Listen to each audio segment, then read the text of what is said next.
हरे कृष्णा, दंडवत प्रणाम सभी भक्तों का बहुत बहुत स्वागत आज के हमारे सत्र में। तो हम प्रारंभ करेंगे प्रेयर से, और मैं ऋषवानी को अनुरोध करता हूं कि वो हमारे लिए प्रेयर्स पढ़ें। आशा करते हैं सभी भक्त कुशल मंगल हैं।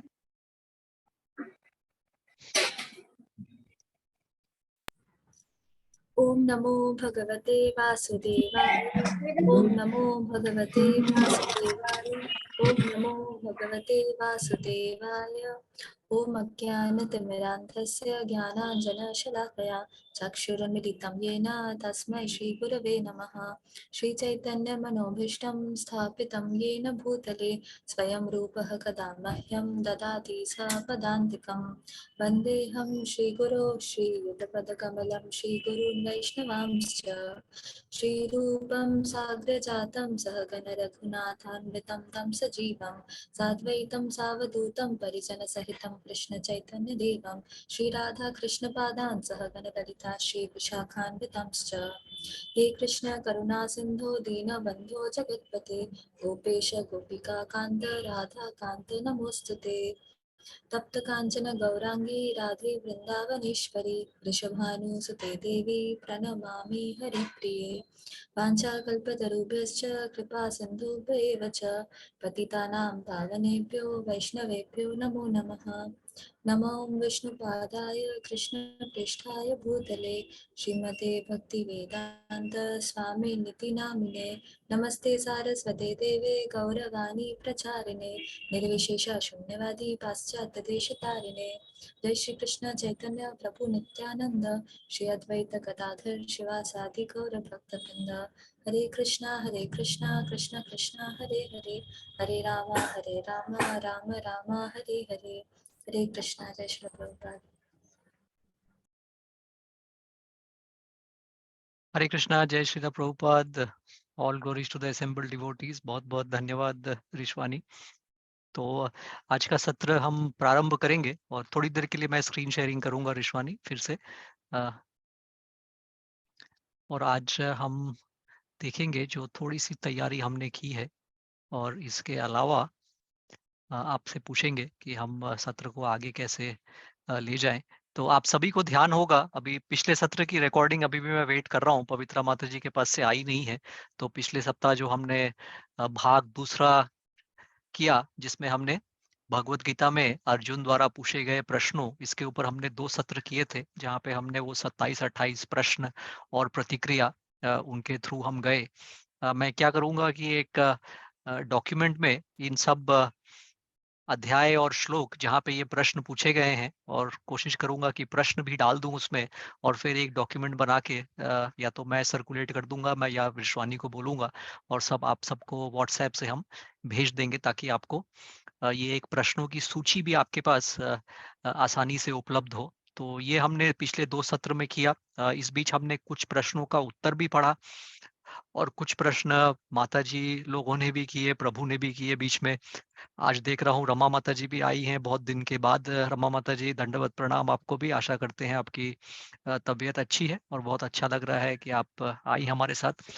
तो ये तो हमने 2 सत्र किए थे, और मैंने बताया होगा आपको उसके पहले जब हमने सत्र प्रारंभ किया था, कि जब हम प्रश्नों की बात करें तो श्रीमद् भागवतम, अभी जब हमने सत्र प्रारंभ किया तो द्रौपदी माता जी बता रही थी कि वो भागवतम ही पढ़ रही थी, और भीष्म पितामह वाले संदर्भ में से पढ़ रही थी। तो श्रीमद् भागवतम तो अपने आप में इतना परिपूर्ण और इतना प्रेरणादायक उपनिषद है। और वहां पे सिर्फ एक ही आपको ध्यान होगा कि 12 स्कंदों में श्रील प्रभुपाद ने श्रीमद् भागवतम का बहुत ही अच्छा हमारे लिए सारा अनुवाद और तात्पर्य हमारे लिए छोड़ा है। और उन 12 स्कंदों में तो हजारों अध्याय हैं, और हम सिर्फ एक अध्याय पे ध्यान देना चाहते थे, और वो अध्याय था 11वां स्कंद का 19वां अध्याय, जहां हम देखेंगे कि एक ही अध्याय में उद्धव जी ने बहुत ही दिलचस्प प्रश्न पूछे हैं भगवान श्री कृष्ण से। तो ये सत्र में हम थोड़ा प्रश्नों का सिलसिला चालू रखेंगे। और पिछली बार मंजू माता जी ने भी आग्रह किया था कि अगर हम सरल तरह से कुछ चीज़ों को हम लोग समझा पाए भगवत गीता से, तो ये बहुत अच्छा होगा। तो यहाँ पे हालाँकि प्रश्न बहुत सारे पूछे हैं उद्धव ने, हम देखेंगे इनको 19वें अध्याय 11वें स्कंद में। लेकिन जो उत्तर दिया है भगवान ने, यहाँ पे बड़ा दिलचस्प प्रश्न और उत्तर का सिलसिला चला है, क्योंकि बहुत गंभीर प्रश्नों का भगवान श्री कृष्ण ने ज़्यादा से ज़्यादा 2 पंक्ति में उत्तर दिया है। तो जैसा मैंने बताया 18,000 श्लोक हैं श्रीमद् भागवतम में, और कई ऐसे प्रसंग हैं जिनके बारे में हमने लीलाओं के बारे में हमने पढ़ा भी है हमारे स्टोरी टेलिंग लीलाओं में। जैसे हमने प्रहलाद महाराज की कहानी पढ़ी, हमने अम्बरीश महाराज की कहानी पे सत्र किए हैं, हम लोग ने अजामिला की कहानी पे सत्र किए, अवंती ब्राह्मण के कहानी पे सत्र किए, हमने ब्रह्म विमोहन लीला पे सत्र किए। तो वो तो कई सारी लीलाएं हैं। लेकिन जो 11वां स्कंद है, हम कहते हैं कि वो उद्धव गीता है, क्योंकि यहाँ पे उद्धव को बहुत विस्तार में बहुत सारे ऐसे प्रश्नों का उत्तर भगवान श्री कृष्ण ने दिया है, जिसमें कभी कभी हो सकता हो गीता में उन्होंने थोड़ा सा जिक्र किया हो, लेकिन यहाँ पे इन्होंने बहुत ही विस्तार में बताया है। हालांकि चूंकि ये 11वां स्कंद है, तो हमें ये भी कहा जाता है अनुग्रह सुंदर गोपाल प्रभु या जो हमारे सीनियर भक्तगण हैं कि इतना आसान नहीं है इन सब तथ्यों को समझना। लेकिन मैं जो आपको प्रश्न उत्तर का जो हिस्सा दिखाऊंगा, वहाँ पे इतना गंभीर नहीं है वो प्रश्न। हालांकि फिर भी कुछ लोगों को गंभीर लग सकता है, तो हो सकता हो एक बार में समझ में नहीं आए, तो कोई बात नहीं, हम और संदर्भ देखेंगे जहाँ पे और स्पष्टीकरण हो सके उन प्रश्नों का। तो इसके साथ मैं स्क्रीन शेयरिंग स्टॉप करूंगा, और जैसा मैंने बताया कि आज का सत्र थोड़ा हम छोटा रखने की कोशिश करेंगे, क्योंकि इसके बाद मुझे मंदिर जाके थोड़े दर्शन भी करने हैं। तो मैं शेयरिंग स्टॉप करता हूं, और मैं रिश्वानी से अनुग्रह करूंगा कि अगर वो हमारे लिए 19वां अध्याय निकाल सकती है, और ये 11वें स्कंद का 19वां अध्याय है। और इसके पहले थोड़ा सा हम दिखाना चाहते हैं कि 11वें स्कंद में, Rishwani if you can just go back to one level before where we can see all the chapters. तो देखिए 11वें स्कंद के हम 19वें अध्याय में हैं, और 11वां स्कंद जो है वो शुरू होते ही थोड़ी देर बाद ही वार्तालाप उसमें शुरू हो जाती है उद्धव और भगवान श्री कृष्ण की। और इसमें अगर आप देखें, हालांकि अंग्रेजी में लिखा है, लेकिन मैं थोड़ा बहुत अनुवाद करके दिखाऊंगा। तो कहने का तात्पर्य ये है कि 19वें अध्याय में उद्धव जी ये जो प्रश्नों का, एक तरह से प्रश्नों का बाण छोड़ दिया है उन्होंने भगवान श्री कृष्ण पे, और उन्होंने तब छोड़ा है जब भगवान श्री कृष्ण ने उन्हें ऑलरेडी इतना लंबा प्रवचन दे दिया है। तो अगर आप देखिए शुरू में थोड़ा सा ऊपर जाएंगे रिश्वानी, अगर हम देखें पहला जो अध्याय है, वो थोड़ा सा महाभारत के बाद का प्रसंग है। यदुवंश को जो श्राप मिला, यानी कि जब भगवान श्री कृष्ण ने ये तय कर लिया कि अब वो अपने अवतार के रूप में वापस, अब महाभारत सारा धर्म की स्थान स्थापना करने के बाद जब वो वापस जाएंगे वैकुंठ लोक, तो उसके पहले आपको याद होगा कि उनके साथ जो सारा यदुवंश था, वो भी एक तरह से उनके साथ वापस गया था। तो उस श्राप के बारे में है। उसके बाद आप देखें तो ये जो प्रसंग है दूसरा, महाराज निमि, वो प्रसंग है। और फिर भगवान श्री कृष्ण बता रहे हैं माया से मुक्ति के बारे में। निमि से ध्रुमिला द्वारा अवतारों का वर्णन, उसके बारे में बताया गया है। नारद द्वारा वासुदेव की दी गई शिक्षाओं का समापन, यदुवंश का प्रभष गमन, कृष्ण द्वारा उद्धव को उपदेश। तो देखिए 7वें अध्याय से कृष्ण जी ने उद्धव को उपदेश देना प्रारंभ कर दिया, और ये काफी दिलचस्प और लंबे लंबे उपदेश थे। इसी उपदेश के सिलसिले में उन्होंने उद्धव जी को पिंगल की कथा सुनाई, उनको पूर्ण वैराग्य के बारे में बताया। उसके बाद उन्होंने साकाम कर्म की जो प्रकृति है उसके बारे में बताया। बद्ध तथा मुक्त जीवन के लक्षण, इसके बारे में समझाया। तो एक एक अध्याय में समझ लीजिए काफी विस्तार के रूप में भगवान श्री कृष्ण ज्ञान दे रहे थे उद्धव जी को। और ये ज्ञान का जो संदर्भ था, वो इसलिए कह रहे थे क्योंकि उद्धव जी उनके परम भक्त थे, और उद्धव जी चाहते थे कि भगवान श्री कृष्ण के साथ ही वो भी वैकुंठ लोक चले जाएं। लेकिन भगवान श्री कृष्ण ने उद्धव जी को कहा कि मैं तुम्हें ये सब ज्ञान दूंगा क्योंकि अभी तुम्हारा थोड़ा सा कार्य रह गया है धरती पे। वो कार्य क्या है कि धरती पे आपको अभी भी थोड़ा सा मेरी वाणी का प्रचार करना है।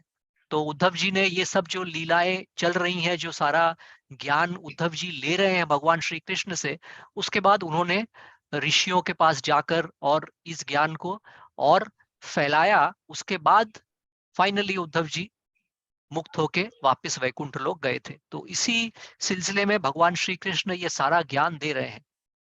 तो सकाम कर्म की प्रकृति हमने देखा, बद्ध तथा मुक्त जीवन की लक्षण, वैराग्य तथा ज्ञान से आगे।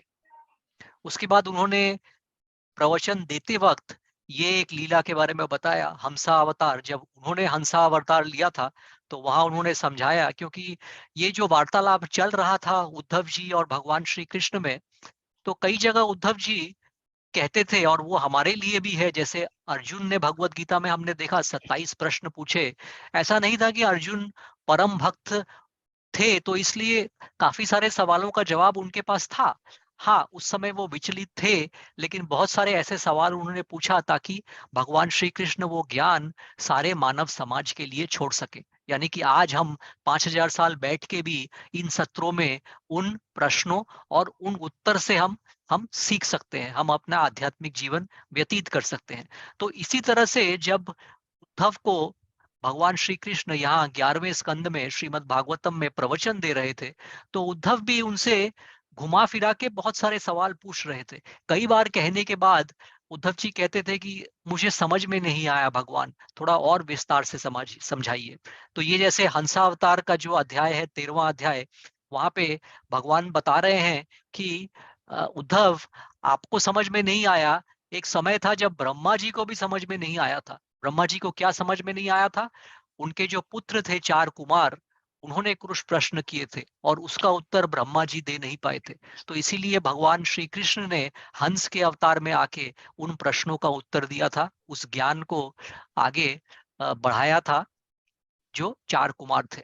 आगे बढ़ते हैं। कृष्ण द्वारा उद्धव से योग का वर्णन। तो देखिए, योग का वर्णन किया, उसके बाद योग सिद्धियों का वर्णन किया, भगवान की विभूतियां, इसके बारे में समझाया।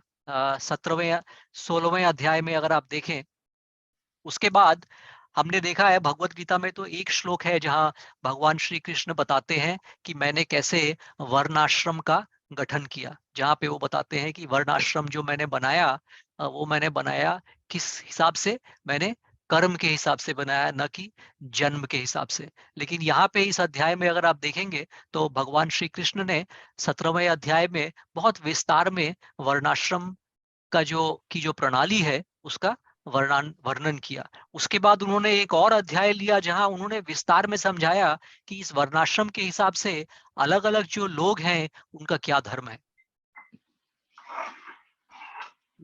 आप हरे समझ रहे? कृष्ण। हरे कृष्णा माता जी। हाँ, आप समझ रहे हाँ, हैं? कोई प्रणाम। प्रश्न है? हाँ, प्रणाम। हाँ, कोई प्रश्न है?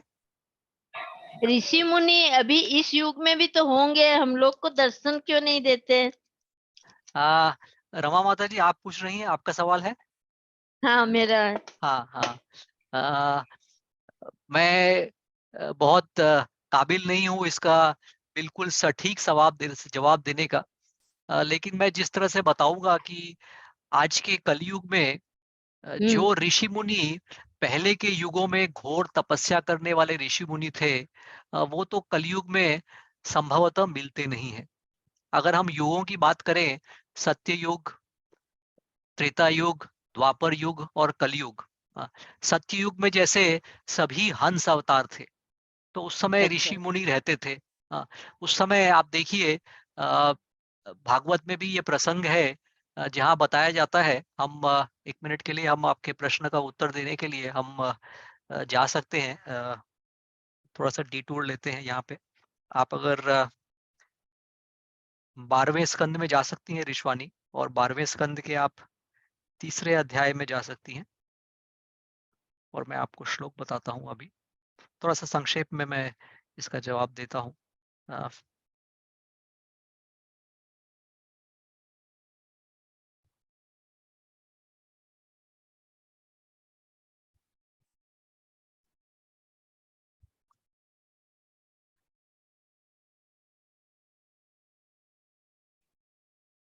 और थोड़ा लास्ट की तरफ चली जाइए माता जी, Vishwani, if you can go towards the end around the 43rd and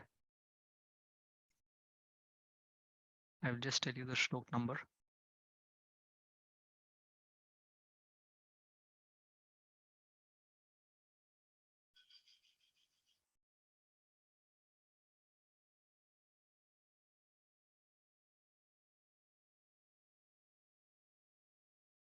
हाँ, जो आखिरी का श्लोक है 52 नंबर, 52 नंबर श्लोक। इस अध्याय में जो बोला जा रहा है कि कलयुग में क्या अवस्था होगी, और जैसे एक जो अवस्था होगी कि ज्यादातर लोग भगवान श्री कृष्ण की पूजा नहीं करेंगे, लेकिन यहाँ पे देखिए बताया जा रहा है हरि नाम संकीर्तन का कितना महत्व है उसके बारे में बताया जा रहा है। लेकिन जो मेन चीज जो मैं बताना चाह रहा हूँ, देखिए कि हर युग में एक खास प्रणाली होती थी भगवान श्री कृष्ण का ध्यान करने के लिए। तो सतयुग में क्या होता था? सतयुग में होता था कि जैसे मैंने बताया लोग सब हंसा अवतार होते थे। तो ऋषि मुनि सबके पास इतनी काबिलियत होती थी कि 10,000, 20,000, 40,000, आप देखिए तुलसी महारानी 50,000 से ज्यादा वर्षों तक उन्होंने तपस्या की थी। तो वो युग था जब ध्यान करके भगवान श्री कृष्ण के पास हम जा सकते थे। फिर आया त्रेता युग में। त्रेता युग में क्या प्रणाली थी? उस युग में प्रणाली थी जहां यज्ञ करते थे, यज्ञ होते थे। सारे यज्ञ किस तरह से करने हैं। आज के दिन में कलयुग में आप ऋषि मुनि की बात कर रही हैं, आज के दिन में हमारे पास पंडित ही नहीं है जिनके पास इतना पावर होता है कि वो वाणी से सही तरह से यज्ञ कर सके। हाँ, जैसे उस समय आप त्रेता युग की बात करें, और सतयुग में तो था ही, लेकिन त्रेता युग में जब यज्ञ होते थे तो यज्ञ के उच्चारण के हिसाब से ही सारी प्रणालियां कर सकते थे। हाँ, और आज के दिन में हम जैसे अग्नि अगर जलानी हो तो उन दिनों में अग्नि मंत्रों से जल जाती थी। तो वो था त्रेता युग में। हाँ, और उसके बाद देखिए जो द्वापर युग आया, द्वापर युग में सभी बड़े बड़े मंदिर बने। हाँ, द्वापर युग में भगवान के चरण कमलों की सेवा करके वो प्रणाली होती थी। और कलयुग में अगर आप देखें तो केवल हरि कृष्ण महामंत्र की कीर्तन करके ही हम इस चीज को प्राप्त कर सकते हैं। तो आज के दिन में अ, अगर देखें, अगर हम भगवत गीता में भी देखें जहाँ पे भगवान योग के बारे में बताते हैं, हम जा सकते हैं कि वापस अध्याय में मैं बताता हूँ। तो आप अगर छठे अध्याय में जा सकती हैं। बहुत पंडित ही तो मेन होते हैं, बोलते बहुत बहुत। हाँ माता जी, तो कहने का मतलब है कि आज के दिन में उस तरह के ऋषि मुनि मिलना ना नहीं, ये नहीं। स्वाभाविक नहीं है, क्योंकि इस युग में पहले तो हम उस तरह की घोर तपस्या कर ही नहीं सकते, क्योंकि कलयुग में जो माहौल होता है, जो बनावट होती है प्रकृति की, वहां पे ये सब करना संभव नहीं होता है। हम अगर ऋषि मुनि की बात छोड़ दें, सही परंपरागत गुरु मिलना भी अत्यंत कठिन है। हाँ, जैसे हाँ, देखिए आज के दिन में श्रीला प्रभुपाद, हम उनके सानिध्य में अपने आप को शरणागत करते हैं। श्रीला प्रभुपाद भगवान श्री कृष्ण के शुद्ध भक्त थे। तो परंपरागत शुद्ध भक्त भी मिलना ये असंभव के बराबर है। आज के युग में मिलते हैं लेकिन बहुत ही कम ऐसे लोग मिलेंगे। तो ऋषि मुनि सही तरह से जो प्रकांड पंडित होते हैं, इन सबको कलयुग में ढूंढना मुश्किल होता है। तो यही कारण है कि हम आज के दिन अपने चारों ओर इतने ऋषि मुनि हम नहीं देख सकते जैसे पहले हम पहले के युगों में देखते थे। हम भगवत गीता में भी देख सकते हैं जहाँ श्रीला प्रभुपाद बताते हैं, जैसे भगवत गीता में छठे अध्याय में भगवान श्री कृष्ण ने बहुत विस्तार में योग के बारे में बताया है। और पिछले सत्र का भी आप ध्यान दें, पिछले और उसके पिछले सत्र में हमने देखा था जब अर्जुन ने प्रश्न पूछा छठे अध्याय में, और प्रश्न पूछने के पहले उन्होंने कहा कि आप जो योग की प्रणाली बोल रहे हैं वो हमारे लिए फॉलो करना, 5,000 साल पहले बोल रहे हैं अर्जुन, कि वो हमारे लिए फॉलो करना स्वाभाविक नहीं है, आसान नहीं है, हमारा मन बहुत चंचल होता है। तो उनके जो तात्पर्य है वहां पे भी श्री प्रभुपाद ये चीज को बार बार बताते हैं कि इसीलिए इस कलयुग में हम वो सब घोर तपस्या कर नहीं सकते। इसीलिए श्रील प्रभुपाद जो बता के गए हैं कि हमें वैष्णव प्रणाली की ओर बढ़ना है, और जो वैष्णव प्रणाली की ओर अगर हम सही तरह से बढ़ सके तो वो वैष्णव जो हैं वो एक तरह से ऋषि मुनि से कम नहीं है भगवान की भक्ति और भगवान के भक्तों को बनाने में। तो यही मेरी प्रतिक्रिया रहेगी। और कोई माता जी अगर कुछ ऐड करना चाहते हैं तो ऐड कर सकते हैं अपने तरफ से भी, जो हम बात कर रहे हैं इसके बारे में। माता जी, आपके प्रश्न का उत्तर मिला? रमा माता जी? हाँ हाँ, हाँ मिला। अच्छा, दंडवत प्रणाम।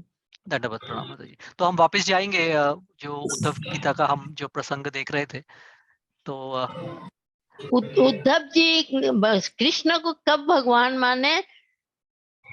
शायद आ, ये भागवत में आता है। वो पानी उद्धव, के अंदर नहाते हैं तब उनको कृष्ण दिखता है, फिर ऊपर उठते कृष्ण, चारों तरफ कृष्ण ही कृष्ण, तब शायद भगवान मानना। अच्छा मेरे अच्छा, को मैं याद नहीं है। मेरे को एकदम से ध्यान नहीं आ रहा है कौन सा प्रसंग है। अगर आप में से किसी को ध्यान हो तो आप बता सकते हैं। तो वापस मैं जाता हूँ, यहाँ पे हमने देखा तो 16वें अध्याय में योग सिद्धियों का वर्णन किया 15वें अध्याय में। फिर 16वें अध्याय में भगवान ने बताया कि उनकी क्या विभूतियां हैं। यहाँ पे भगवान ने बहुत डिटेल में ये भी समझाया है कि मेरी पूजा कैसे की जाए, तो उन सब के बारे में बताया। फिर वर्णाश्रम का, जैसे मैंने बताया कि वर्णाश्रम प्रणाली को विस्तार से समझाया। वर्णाश्रम धर्म में किसको कैसे अपना जीवन व्यापन करना चाहिए वो सब समझाया। उसके बाद जो 19वां अध्याय था उसमें भगवान ने आध्यात्मिक ज्ञान की सिद्धि यहाँ पे उन्होंने प्रवचन दिया। और हम पहले उस अध्याय में जो संक्षेप है उसका, उसको हम देखेंगे थोड़ा सा, और उसके बाद हम खासकर उन प्रश्नों की तरफ जाएंगे जो प्रश्न पूछे गए हैं। और जैसा मैंने बताया कि ये प्रश्न हम इसलिए पढ़ रहे हैं क्योंकि प्रश्न अपने आप में बहुत दिलचस्प हैं, और प्रश्न बहुत स्वाभाविक प्रश्न है। यानी कि जब हमारे पास नए भक्त आते हैं या हमारे मन में ये सवाल जरूर उठ सकते हैं, और इन सभी का उत्तर भगवान ने बहुत संक्षेप में दिया है, एक पंक्ति में या दो पंक्ति में ये दिया है। यानी कि हम इन एक दो पंक्तियों को भी अपने जीवन का मूल आधार बना सकते हैं। और हमने देखा भगवत गीता में, पूरे भगवत गीता में 27 से 28 प्रश्न पूछे हैं। और यहाँ देखिए सिर्फ एक अध्याय में उद्धव को जब उन्होंने ऑलरेडी 10 अध्याय का ज्ञान दे दिया, और बार बार वो रुक रुक के पूछ रहे हैं ताकि हम भी और विस्तार से इस ज्ञान को जान सकें। तो हम जाते हैं अध्याय के अंदर, 19वें अध्याय में। 19 इफ यू कैन ओपन, विश्वानी।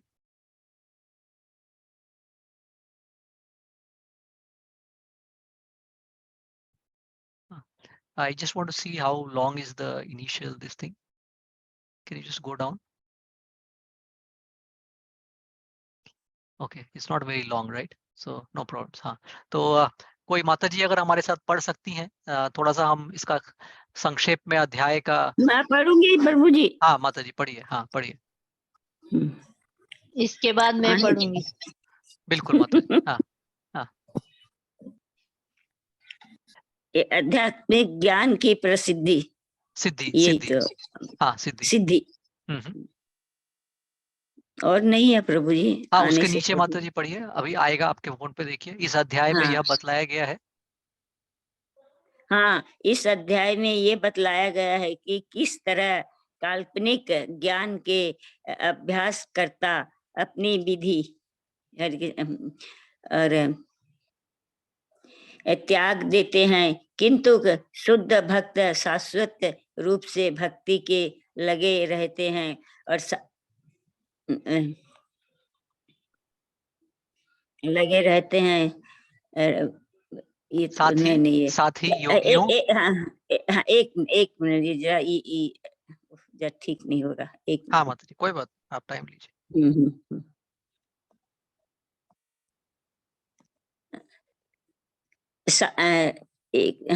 एक मिनट तक।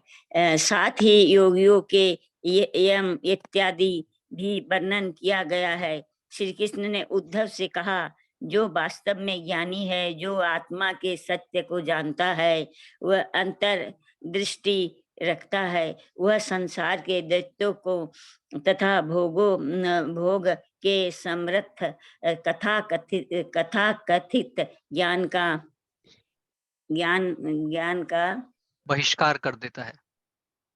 एक मिनट, हम्म, एक मिनट, कथा कथिक का कहाँ गया,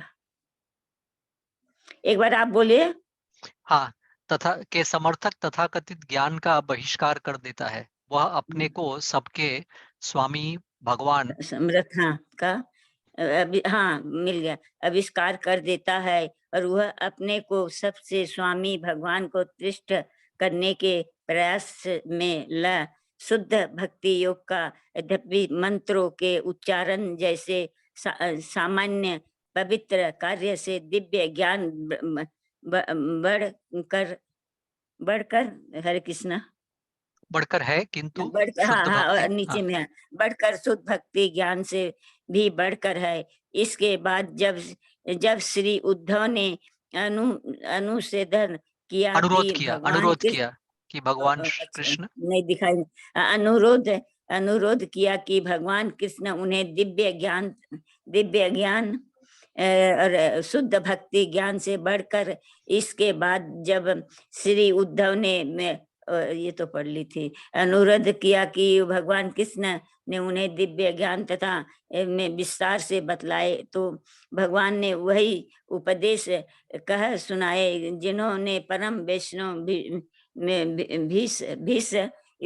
भीष्म युद्ध के अवसर पर श्री युधिष्ठिर को उन्हीं विषय पर दिया था। उनके बाद यम तथा के विषय में पूछे जाने पर भगवान ने अहिंसा इत्यादि 12 प्रकार के यम तथा सास इत्यादि 12 प्रकार के नियम बतलाए।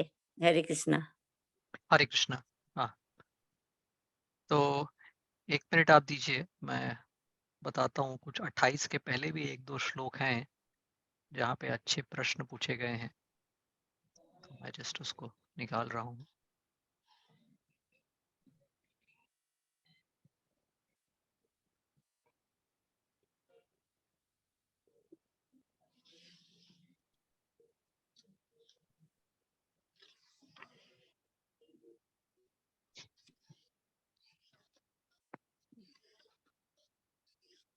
चलिए पहले हम 28 से ही चलते हैं, उसके बाद फिर हम और प्रश्न देखेंगे। पहले हम 28 पे चलते हैं।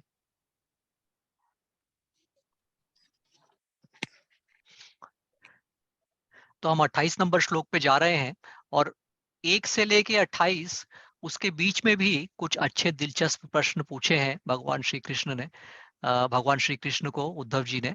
लेकिन हम खास करके देखेंगे कि ये जो प्रश्नों का सिलसिला है वो हम देखते हैं। और आप इस चीज को ध्यान में रखें कि जब हमने जो सारे प्रश्न देखे थे भगवत गीता में, आज तो वो सारे भक्त आए नहीं हैं, लेकिन फिर भी उनसे आप कंपेयर कर सकती हैं कि वहां जो प्रश्न पूछे गए और उसके बनाम यहाँ पे जो प्रश्न पूछे जा रहे हैं। ऑब्वियसली ये प्रश्न थोड़े और गंभीर होंगे, लेकिन कुछ कुछ प्रश्न ऐसे हैं जिसका हम जैसे बताएं कि अगर आप अपने कमरे में, या हम कई बार उदाहरण देते हैं कि जैसे हम किसी परीक्षा की तैयारी करते हैं अध्ययन करने के लिए, तो हम छोटे छोटे नोट्स बनाते हैं, यानी कि पर्चियां बनाते हैं।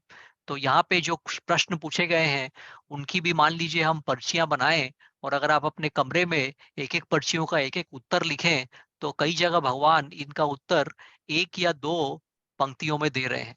तो वो जो भी चीज आपको अच्छी लगी, आज हम पढ़ेंगे करीब 20 से 22 प्रश्न हैं, या हो सकता हो 25 प्रश्न हो, और उसमें से अगर 4 प्रश्न और उसके उत्तर भी आपको बहुत प्रभावशाली लगे, तो इसको आप एक तरह से अपना रेजोल्यूशन बना सकती हैं, संकल्प ले सकती हैं कि अगले साल, अब नया साल आने वाला है, दिसंबर में हम हैं, कि अगले साल इन 4 चीजों के ऊपर मैं विशेष ध्यान दूंगा या दूंगी। तो हम देखते हैं कि श्री उद्धव जी ने क्या कहा यहाँ पे। तो माता जी, अगर आप पढ़ना हाँ चाहती हैं हाँ तो हाँ, पढ़ूं। इसको हम ध्यान ध्यान से पढ़ेंगे, क्योंकि हर प्रश्न जो हाँ, है वो बहुत ही जरूरी है। तो अगर कहीं कुछ सही नहीं लगेगा तो मैं आपको थोड़ा सा हेल्प करूंगा। माता जी पढ़िए। श्री उद्धव ने कहा। श्री उद्धव ने कहा, हे कृष्ण, हे शत्रुओं के दंड देने वाले, कृपा करके मुझसे ये बताए कि कितने प्रकार के अनुशासनात्मक नियम यम यम तथा नियमित दैनिक कार्य नियम है। यही नहीं, हे प्रभु, मुझे ये भी बतलाएं कि मानसिक संतुलन क्या है और आत्मा संयम क्या है और सही सहुनाता तथा दृढ़ता क्या असली अर्थ क्या है। हाँ, 1 मिनट दान, माता जी, 1 तपस्या। मिनट माता जी, 1 मिनट, थोड़ा धीरे-धीरे हम विश्राम लेंगे, तो क्योंकि इसमें ऑलरेडी अब 4 पंक्तियों में काफ़ी सारे प्रश्न आ गए हैं, तो मैं थोड़ा विस्तार देता हूँ। आपने बहुत अच्छा पढ़ा। तो देखिए, पहले तो बता रहे हैं भगवान श्री कृष्ण को पूछ रहे हैं उद्धव जी कि आप बताइए कि जो अनुशासनात्मक नियम, यानी कि डिसिप्लिन के हिसाब से कौन से ऐसे नियम हैं जो यम में आते हैं, और जो दैनिक कार्य है, इसमें से जो सबसे जरूरी नियमित दैनिक कार्य है वो क्या है, भगवान से पूछा दूसरा प्रश्न। तीसरा प्रश्न देखिए, अब यहाँ से जो प्रश्न चालू हो रहे हैं ये बहुत ही महत्वपूर्ण और सामान्य जिंदगी में ये प्रश्न आ सकते हैं। और कई बार हम चूंकि भौतिक जीवन में इतने व्यस्त रहते हैं, हमने इतने सैकड़ों जन्म लिए हैं, मगर हम अपने इस जन्म की भी बात करें तो कई बार ये जो प्रश्न है इसका उत्तर आज के दिन में हमें लगता होगा कि शायद अच्छा इसका उत्तर ये होना चाहिए। हाँ, लेकिन अब हम देखेंगे कि भगवान क्या बोल रहे हैं कि उसका सही उत्तर क्या है। तो हम एक तरह से अपने आप को बहुत ही अ, अनपढ़ अगर स्टूडेंट के हिसाब से सोचें, क्योंकि भगवान के सामने तो हमारी कुछ भी क्षमता नहीं है। तब जैसे देखिए प्रश्न पूछा जा रहा है तीसरा कि बताइए कि मानसिक संतुलन क्या है, आत्म संयम क्या है, और सहिष्णुता तथा दृढ़ता का असली अर्थ क्या है। तो देखिए 2 पंक्तियों में ही 5 प्रश्न पूछ लिए गए हैं। हाँ, लेकिन ये बहुत ही अच्छे और बहुत ही जरूरी प्रश्न है जीवन व्यापन करने के लिए कि कैसे हम सही तरह से जीवन व्यापन करें। और जब हम उत्तर देखेंगे, जब मैं बार बार पढ़ता हूं तो मेरे को तो ऐसा आभास होता है कि अरे ये तो मेरे को ऐसा तो मैंने नहीं सोचा था, मेरे हिसाब से तो मैं सोच रहा था कि शायद इसका उत्तर ये होगा। भले ही उसमें थोड़ा-सा भौतिक मन में वो भौतिक उत्तर आया, या भौतिक से मिला के अगर आध्यात्मिक उत्तर भी आया, तो वो नहीं आया जो भगवान श्री कृष्ण ने बताया। इसका मतलब एक तरह से जैसे हम कहते हैं कि हमें एक नई अनुभूति हुई। अभी तक तो हम सोच रहे थे कि इस प्रश्न का उत्तर ये होना चाहिए, लेकिन आज मुझे समझ में आया अच्छा भगवान कह रहे हैं कि इसका उत्तर ये होना चाहिए। हाँ, हाँ माता जी अगला पढ़िए। दान। दान, तपस्या तथा शौर्य शौर्य क्या है और वास्तविकता तथा सच्चाई का किस तरह वर्णन किया जाता है। त्याग क्या है और संपत्ति क्या है। इच्छित इच्छित क्या है, यज्ञ क्या है और दक्षिणा क्या है। हाँ, फिर हे से माता जी, फिर केशव, से माता हे माता जी विश्राम लेंगे फिर से। हाँ, तो देखिए इस चीज का विवरण भगवत गीता में भी है, किस चीज का, दान और तपस्या का। हाँ, एक अध्याय है जहां भगवान ने डिटेल में बोला है कि सतगुण में दान देना क्या होता है, रजोगुण के मानसिक भाव से दान के देना क्या होता है, और जो लोग तमोगुण के भाव से दान देते हैं वो सबका भगवान श्री कृष्ण ने विस्तार में विश्लेषण किया है। यहाँ पे फिर से उद्धव जी पूछ रहे हैं कि दान क्या है, तपस्या क्या होती है। देखिए अभी माता जी ने पूछा कि हम लोग ऋषि मुनियों से नहीं मिले हैं, क्योंकि हमारा साधारण तक मनोभाव क्या होता है कि अगर तपस्या के बारे में जानना है या तपस्या के बारे में सीखना है तो चलो ऋषि मुनि के पास जाके सीखते हैं कि तपस्या क्या करते, कैसे किया जाता है।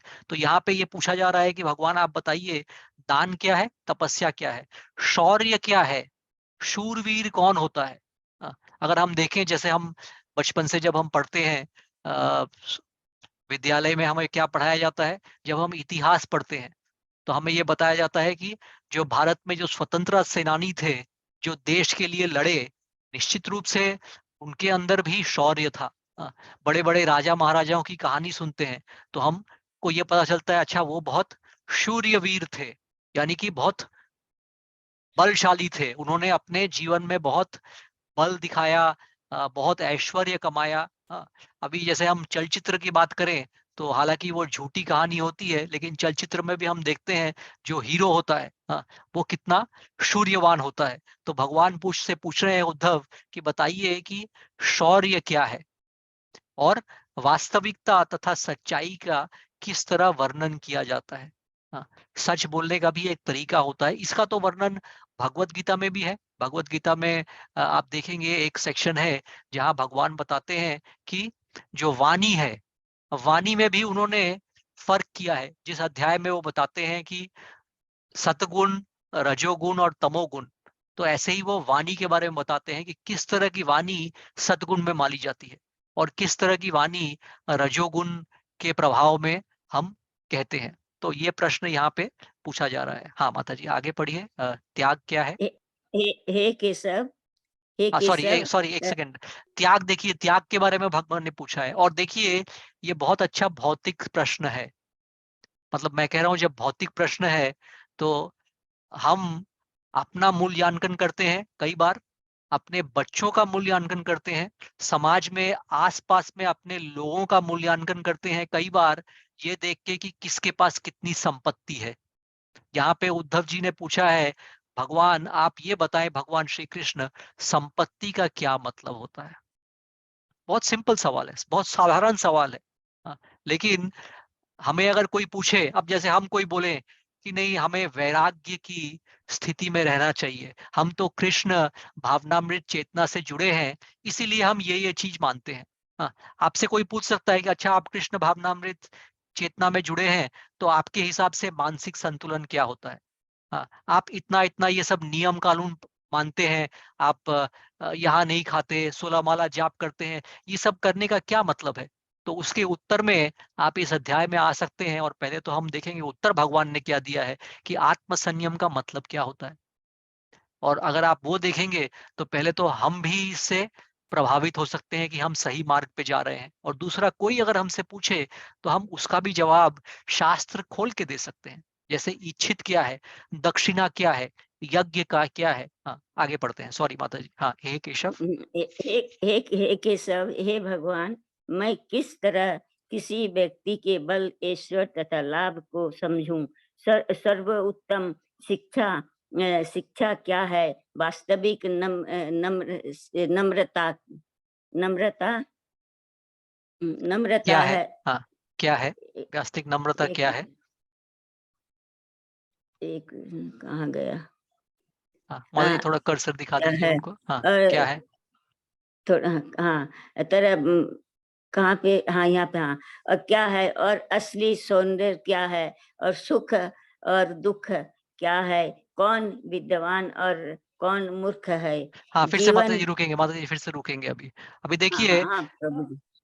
और देखिए मैंने इसलिए बताया है कि वहां पे 27 सवाल किए हैं भगवत गीता में, और ये सिर्फ हम 18,000 श्लोकों में से एक श्लोक पे देख रहे हैं जहाँ पे उद्धव ने, हालांकि भगवान ने उनको 10 अध्याय का ज्ञान दे दिया, फिर भी वो पूछ रहे हैं। थोड़ा सा माता जी ऊपर जाइए, हाँ थोड़ा सा ऊपर, know if you can just go up a little bit so I can repeat the question. हाँ देखिए, अब किस व्यक्ति के बल, ऐश्वर्य तथा लाभ को मैं समझूं? सर्वोत्तम शिक्षा क्या है? अ, आज हमने भी शिक्षा प्राप्त की है, आज रिश्वानी बहुत अच्छी शिक्षा प्राप्त कर रही है भौतिक जगत में। कोई हमसे पूछे, इसका भी जवाब है भगवत गीता में। भगवत गीता में एक अध्याय में बहुत अच्छा भगवान ने एक श्लोक बताया है जहाँ पे वो कह रहे हैं ये चीजें शिक्षा है, इसके अलावा कुछ भी है अगर तो वो शिक्षा नहीं है।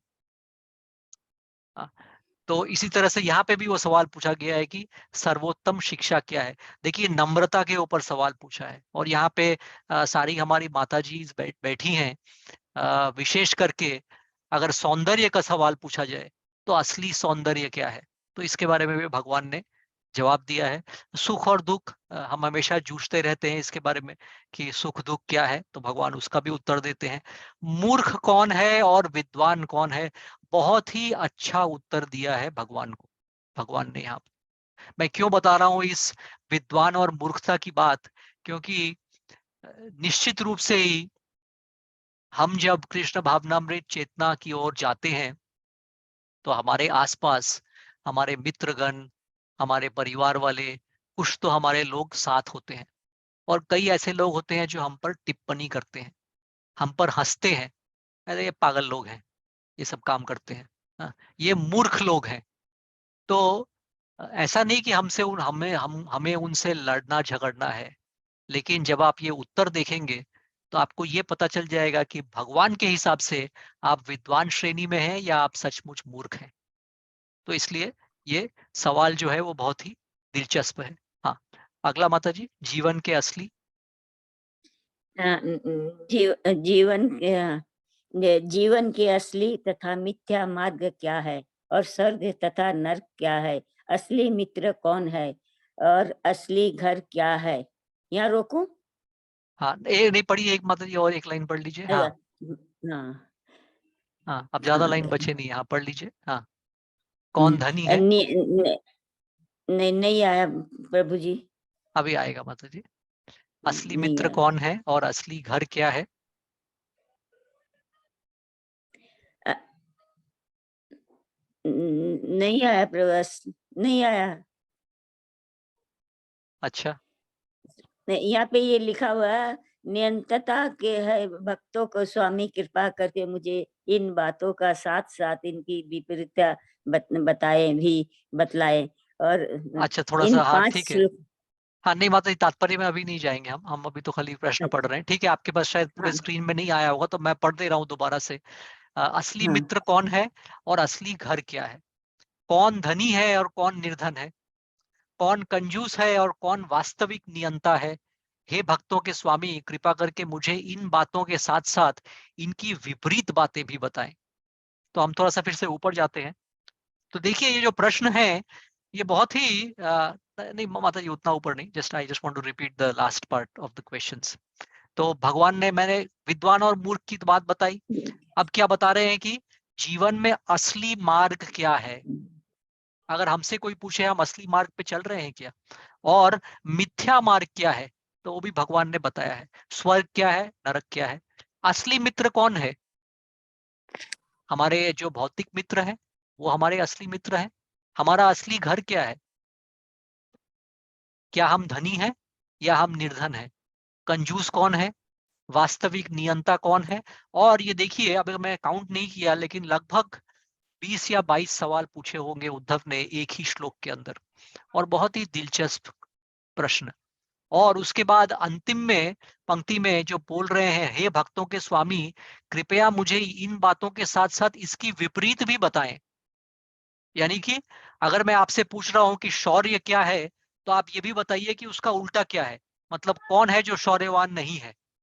तो यानी कि 20 प्रश्न, कहीं कहीं पे तो उन्होंने साथ में ही पूछ दिया है, जैसे सुख और दुख क्या है, तो ये तो विपरीत शब्द होते हैं। जैसे ऑपोजिट वर्ड्स हम इंग्लिश में बोलते हैं। असली तथा मिथ्या मार्ग कौन सा है। लेकिन करीब 15 ऐसे प्रश्न हैं जहां पे भगवान से वो ये भी पूछ रहे हैं कि इसका विपरीत जो अवस्था है उसके बारे में बताएं।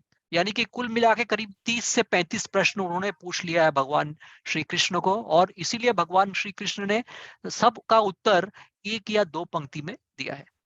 तो आगे बढ़ने से पहले मैं पूछना चाहता हूं कि इन प्रश्नों के बारे में किसी की कुछ टिप्पणी है? आपको प्रश्न अच्छे लगे, अच्छे नहीं लगे? प्रश्न आपको अगर नहीं समझ में आया हो, हालांकि प्रश्न तो बहुत ही सरल हिंदी भाषा में है, लेकिन अगर कुछ प्रतिक्रिया है या कुछ टिप्पणी है तो आप कर सकते हैं। उसके बाद हम जाएंगे उत्तर के प्रति, देखेंगे हम।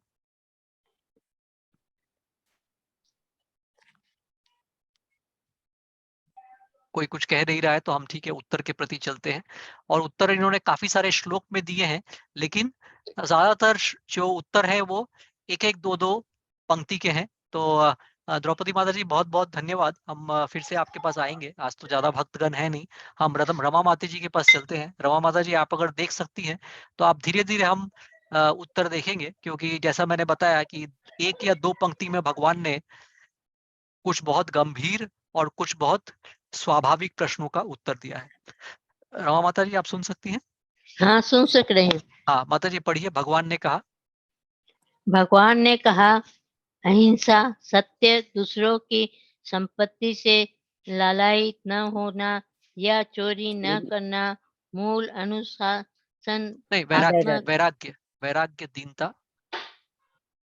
एक लाइन चोरी छूट गई न माता जी। करना, हाँ वैराग्य, दीनता, अपरिग्रह, धर्म में विश्वास, ब्रह्मचर्य, मौन, स्थिरता, क्षमा तथा अभय, ये 12 मूल अनुशासनात्मक नियम है।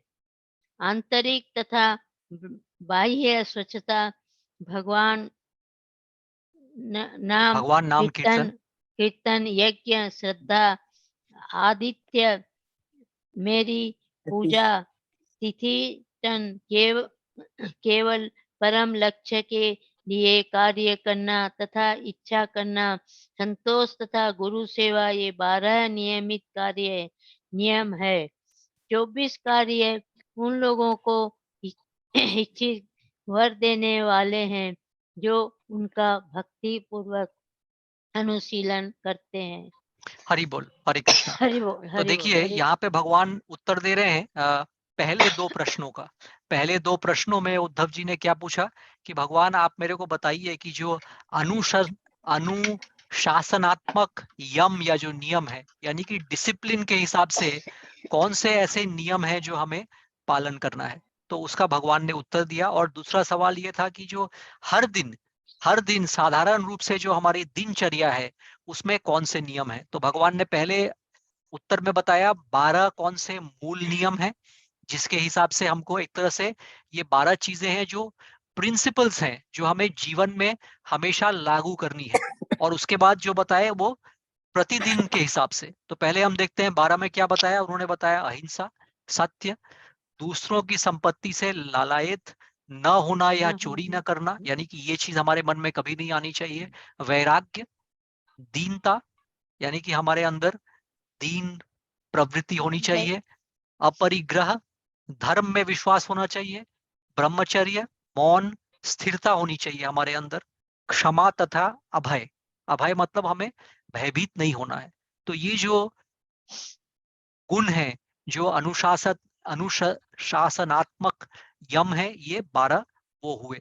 और इसके बाद जो प्रतिदिन के हिसाब से जो चीजें हमें ध्यान में रखनी है उसमें बोल रहे हैं आंतरिक तथा बाह्य स्वच्छता, मतलब अंग्रेजी में इंटरनल या एक्सटर्नल क्लीनलीनेस, हमें स्वच्छता रखनी है, जिसका हमेशा श्रीला प्रभुपाद भी हमेशा इसलिए बताते थे कि हमें जब भी इस आध्यात्मिक पथ पे चलना है तो हमें मन की स्वच्छता रखनी है, हृदय की स्वच्छता, जो हम बराबर से जब 16 माला जाप करते हैं, जब ये सारे 4 नियम पालन करते हैं, तो वो भी एक तरह से हमें इस प्रणाली में अपनी आंतरिक शुद्धता के लिए होती है।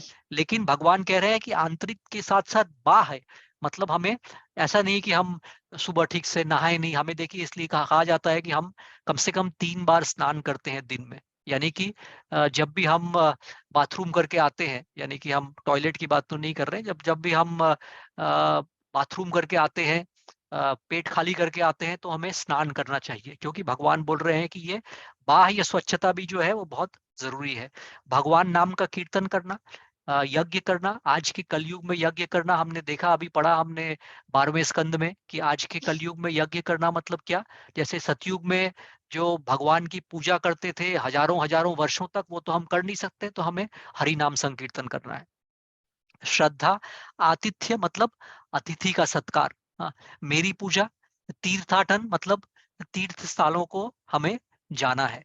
और केवल परम लक्ष्य के लिए कार्य करना, उसकी इच्छा रखना है। परम लक्ष्य क्या है, हमने देखा है श्रीमद् भागवतम में 6ठे स्कंद में 3रे अध्याय में 22वें श्लोक में, हम आज अभी जाएंगे नहीं, 6:3:22, वहां पे जो प्रसंग है अजामिला का प्रसंग, वहां पे जो यमराज हैं वो कहते हैं कि हमारा परम लक्ष्य क्या है जीवन का, भगवान श्री कृष्ण के प्रति समर्पण करना। किसके माध्यम से, गुरु के माध्यम से, साधु संग से, शास्त्र के ज्ञान से। तो वो जो परम लक्ष्य है उसके लिए ही कार्य करना, ये भी नियमित कार्यों में से 12 में से एक है। संतोष रखना तथा गुरु की सेवा करना। तो ये सब 12+12, ये जो 24 चीजें हैं, भगवान बता रहे हैं कि अगर हम इन चीजों का ध्यान रखेंगे तो हम भक्ति पूर्वक उनका अनुशीलन हम कर सकते हैं। तो आशा करते हैं कि आप सब समझ पाए हैं इसको। हम आगे बढ़ते हैं। नेक्स्ट। हाँ, हरे कृष्ण। हरे कृष्णा। अब फिर से हम धीरे धीरे पढ़ेंगे क्योंकि बहुत सारे प्रश्नों का छोटा छोटा उत्तर दिया है भगवान ने। तो पढ़िए माता जी। मुझ में बुद्धि लगाना मानसिक संतुलन सम है और इंद्रियों का पूर्ण नियम आत्म संयम पूर्ण संयम, संयम, हाँ, हाँ, हाँ, पूर्ण संयम, आत्म संयम, ये दम है। सहिष्णुता का अर्थ है कि धैर्य पूर्वक दुख सहना। स्थिरता तब आती है जब मनुष्य जीव तथा जनेंद्रियों पर विजय पा लेना है। सबसे बड़ा दान है अन्यों के प्रति सभी प्रकार की छेड़छाड़ त्यागना। हाँ माता जी, काम, 1 मिनट विश्राम लेते हैं। हाँ, तो देखिए, बहुत ही गंभीर और बहुत ही जरूरी प्रश्न है, जिसका भगवान एक एक पंक्ति में तो कई कई कई बार दो दो प्रश्नों का उत्तर दे दे रहे हैं। हाँ, पहले मानसिक संतुलन क्या है, मतलब मेंटल स्टेबिलिटी। हाँ, अगर पूछा जाए तो वो क्या है, तो भगवान बहुत आसानी से उत्तर दे रहे हैं कि मुझ में बुद्धि लगाना। 3 ही शब्दों में उन्होंने उत्तर दे दिया है। हाँ, यानी क्या, जैसे हमने भगवत गीता में देखा, जो पूरा भक्ति योग का जो अध्याय है, 7वां से 12वां अध्याय, वो किस चीज के लिए है। हाँ, देखा आपने, अर्जुन ने प्रश्न पूछा था एक अध्याय में कि मैं कैसे आपके बारे में सोचूं, कैसे मैं मन को आपके बारे में मन को ध्यान लगा सकूं, पूछा था प्रश्न, आपको याद होगा। और देखिए भगवान क्यों, वो प्रश्न की महत्व क्या है, क्योंकि भगवान बोल रहे हैं कि मानसिक संतुलन आज देखिए, हम अगर भौतिक जगत में देखें तो हमारे पास डॉक्टर होते हैं जो हेल्प करते हैं। कई बार मानसिक संतुलन अच्छा नहीं होता किसी इंसान का, तो हम उसका इलाज कराने जाते हैं। हाँ, मैं ये नहीं कह रहा कि वो गलत है, ठीक है, उसको मेडिकल अटेंशन की जरूरत है, वो एक तरह की बात हो गई। लेकिन अगर हम कायदे में देखें, तो जो भी लोग भगवान से जुड़े नहीं हैं आज के दिन में, यानी कि अगर भगवान के हिसाब से देखा जाए, तो उनका भी मानसिक संतुलन सही नहीं है। हाँ, इसीलिए देखिए, भगवान श्री कृष्ण जब भगवत गीता में कहते हैं, और कई बार अनुग्रह सुंदर गोपाल प्रभु इस बात में बताते हैं कि जो विचारधारा है या जो व्यवहार है, वो 2 ही तरह का हो सकता है। एक व्यवहार वो है दैविक, और दूसरा है असुरिक व्यवहार। हाँ, और इसके बीच में कोई बीच का नहीं होता। नहीं नहीं, मैं ठीक हूं, मैं भगवान की पूजा नहीं करता हूं, लेकिन मैं सदाचारी हूं, मैं किसी का खराब नहीं करता। हाँ, लेकिन भगवान अ, इतना चांस नहीं देते, कोई बीच में रहने वाला नहीं है, या तो तुम इस पार हो या उस पार हो। अगर तुम्हारा मानसिक संतुलन सही है, तो कैसे सही है, अगर तुम अपनी बुद्धि मुझ में लगा रहे हो। तो देखिए, ये बहुत ही एक प्रभावशाली चीज है। हाँ, कोई पूछे कि क्यों आप कृष्ण भावनामृत चेतना में हो। हाँ, अब उसके बाद ऐसे भी लोग बोलेंगे जो, जिनको आप खोल के ये शास्त्र भी दिखा दोगे, बोलोगे मैं नहीं मानता, तो हमें उनको परेशान नहीं करना है। क्योंकि हमारे 10 नियम में जो 10वां नियम है और जो 9वां नियम जो हम बोलते हैं, हम ये कहते हैं कि हम जो बिल्कुल ही भगवान के प्रति भक्त नहीं है, उनको हमको जाके भगवान की का प्रवचन भी नहीं करना चाहिए। तो वो तो मानसिक संतुलन के बारे में बताया। दम क्या है, ये तो आप सभी जानते थे, लेकिन भगवान यहाँ पुष्टिकरण कर रहे हैं कि इंद्रियों को पूर्ण तरह से संयम में रखना। पूर्ण तरह से संयम में रखना आसान नहीं होता है। उसके लिए हमारे 3 तरह के जो कनिष्ठ अधिकारी, मध्यम अधिकारी, उत्तम अधिकारी, जो उत्तम अधिकारी होते हैं या जो गोस्वामी होते हैं, उस स्तर पे वो सभी इंद्रियों को पूर्ण तरह से संयम में रख सकते हैं। लेकिन हम भी ये जो सारे नियम पालन करते हैं, जो हम तपस्या करते हैं 4 नियम मान के, 16 माला जाप करके, ये भी एक तरह से हमें सशक्त करता है धीरे धीरे अपनी इंद्रियों पर नियंत्रण करने का। और देखिए, ये सहिष्णुता, इसका अर्थ क्या है। सहिष्णुता, भगवान बोल रहे हैं धैर्य पूर्वक पूर्वक दुख को सहना। आगे आप देखेंगे भगवान शौर्य, यानी कि जो हम अपने भौतिक जगत में जो हम बोले कि हीरो कौन है, उसका भी भगवान उत्तर देंगे। और वो कहीं से सुख सहने, कहीं से जुड़ता जुड़ता उसका उत्तर मिलेगा। स्थिरता क्या है। हमने देखा भगवत गीता में भी भगवान श्री कृष्ण से अर्जुन ने जो सवाल 2 बार पूछा, स्थित प्रज्ञ कौन है।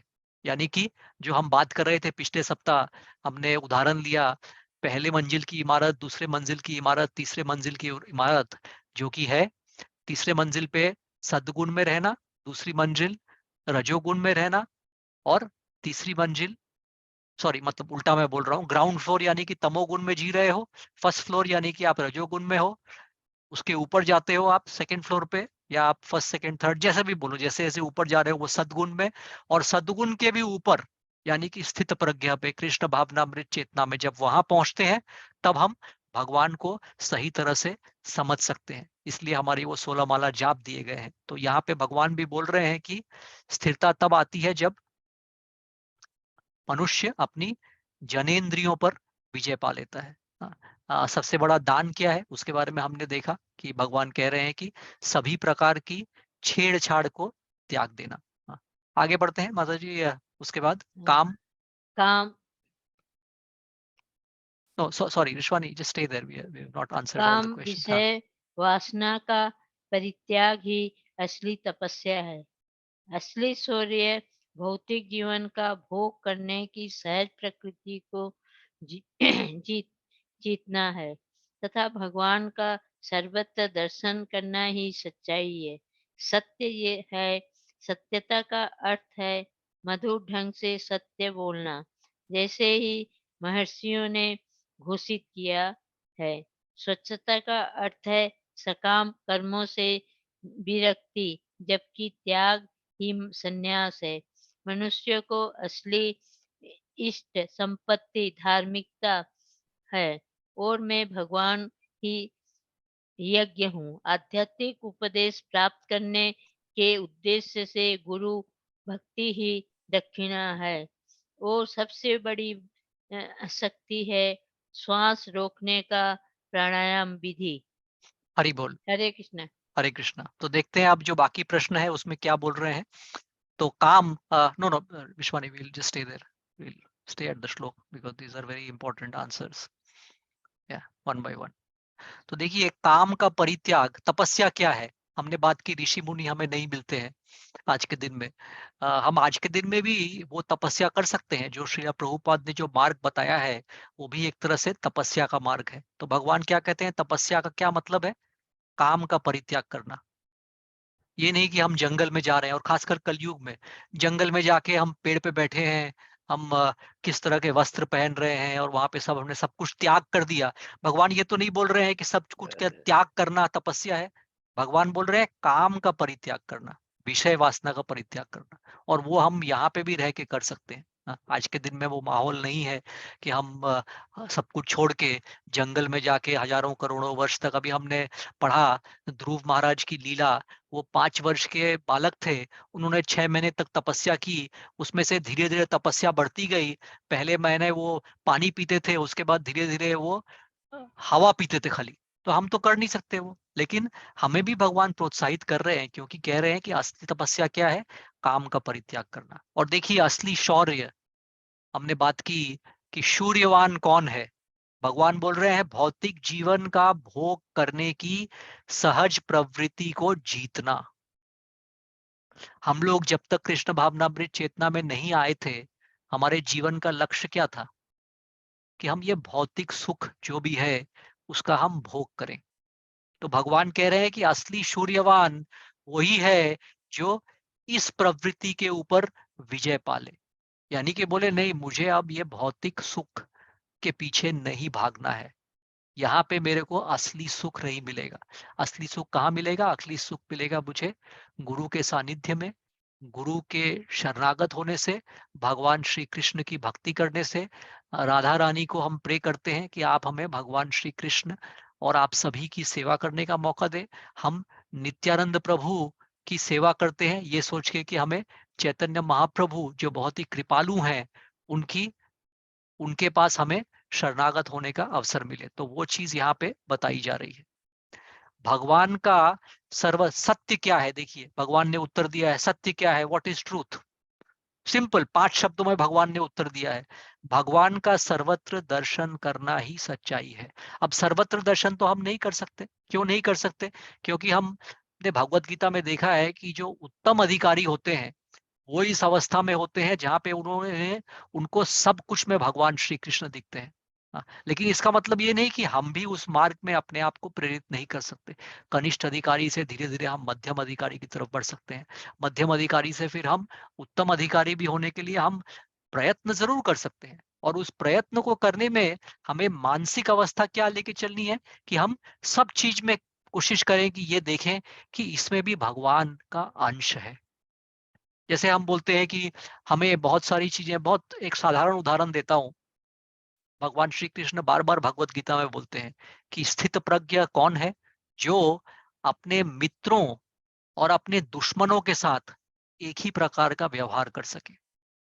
अब अगर हम देखें तो हमसे पूछा जाए तो कोई बोलेगा नहीं नहीं, ये सब प्रवचन किताबों में बहुत बड़े लगते हैं, लेकिन असली जिंदगी में करना आसान नहीं है। लेकिन मैं कहता हूं असली जिंदगी में हम कुछ तो कोशिश कर सकते हैं। अब आपका सवाल होगा क्या कोशिश कर सकते हैं?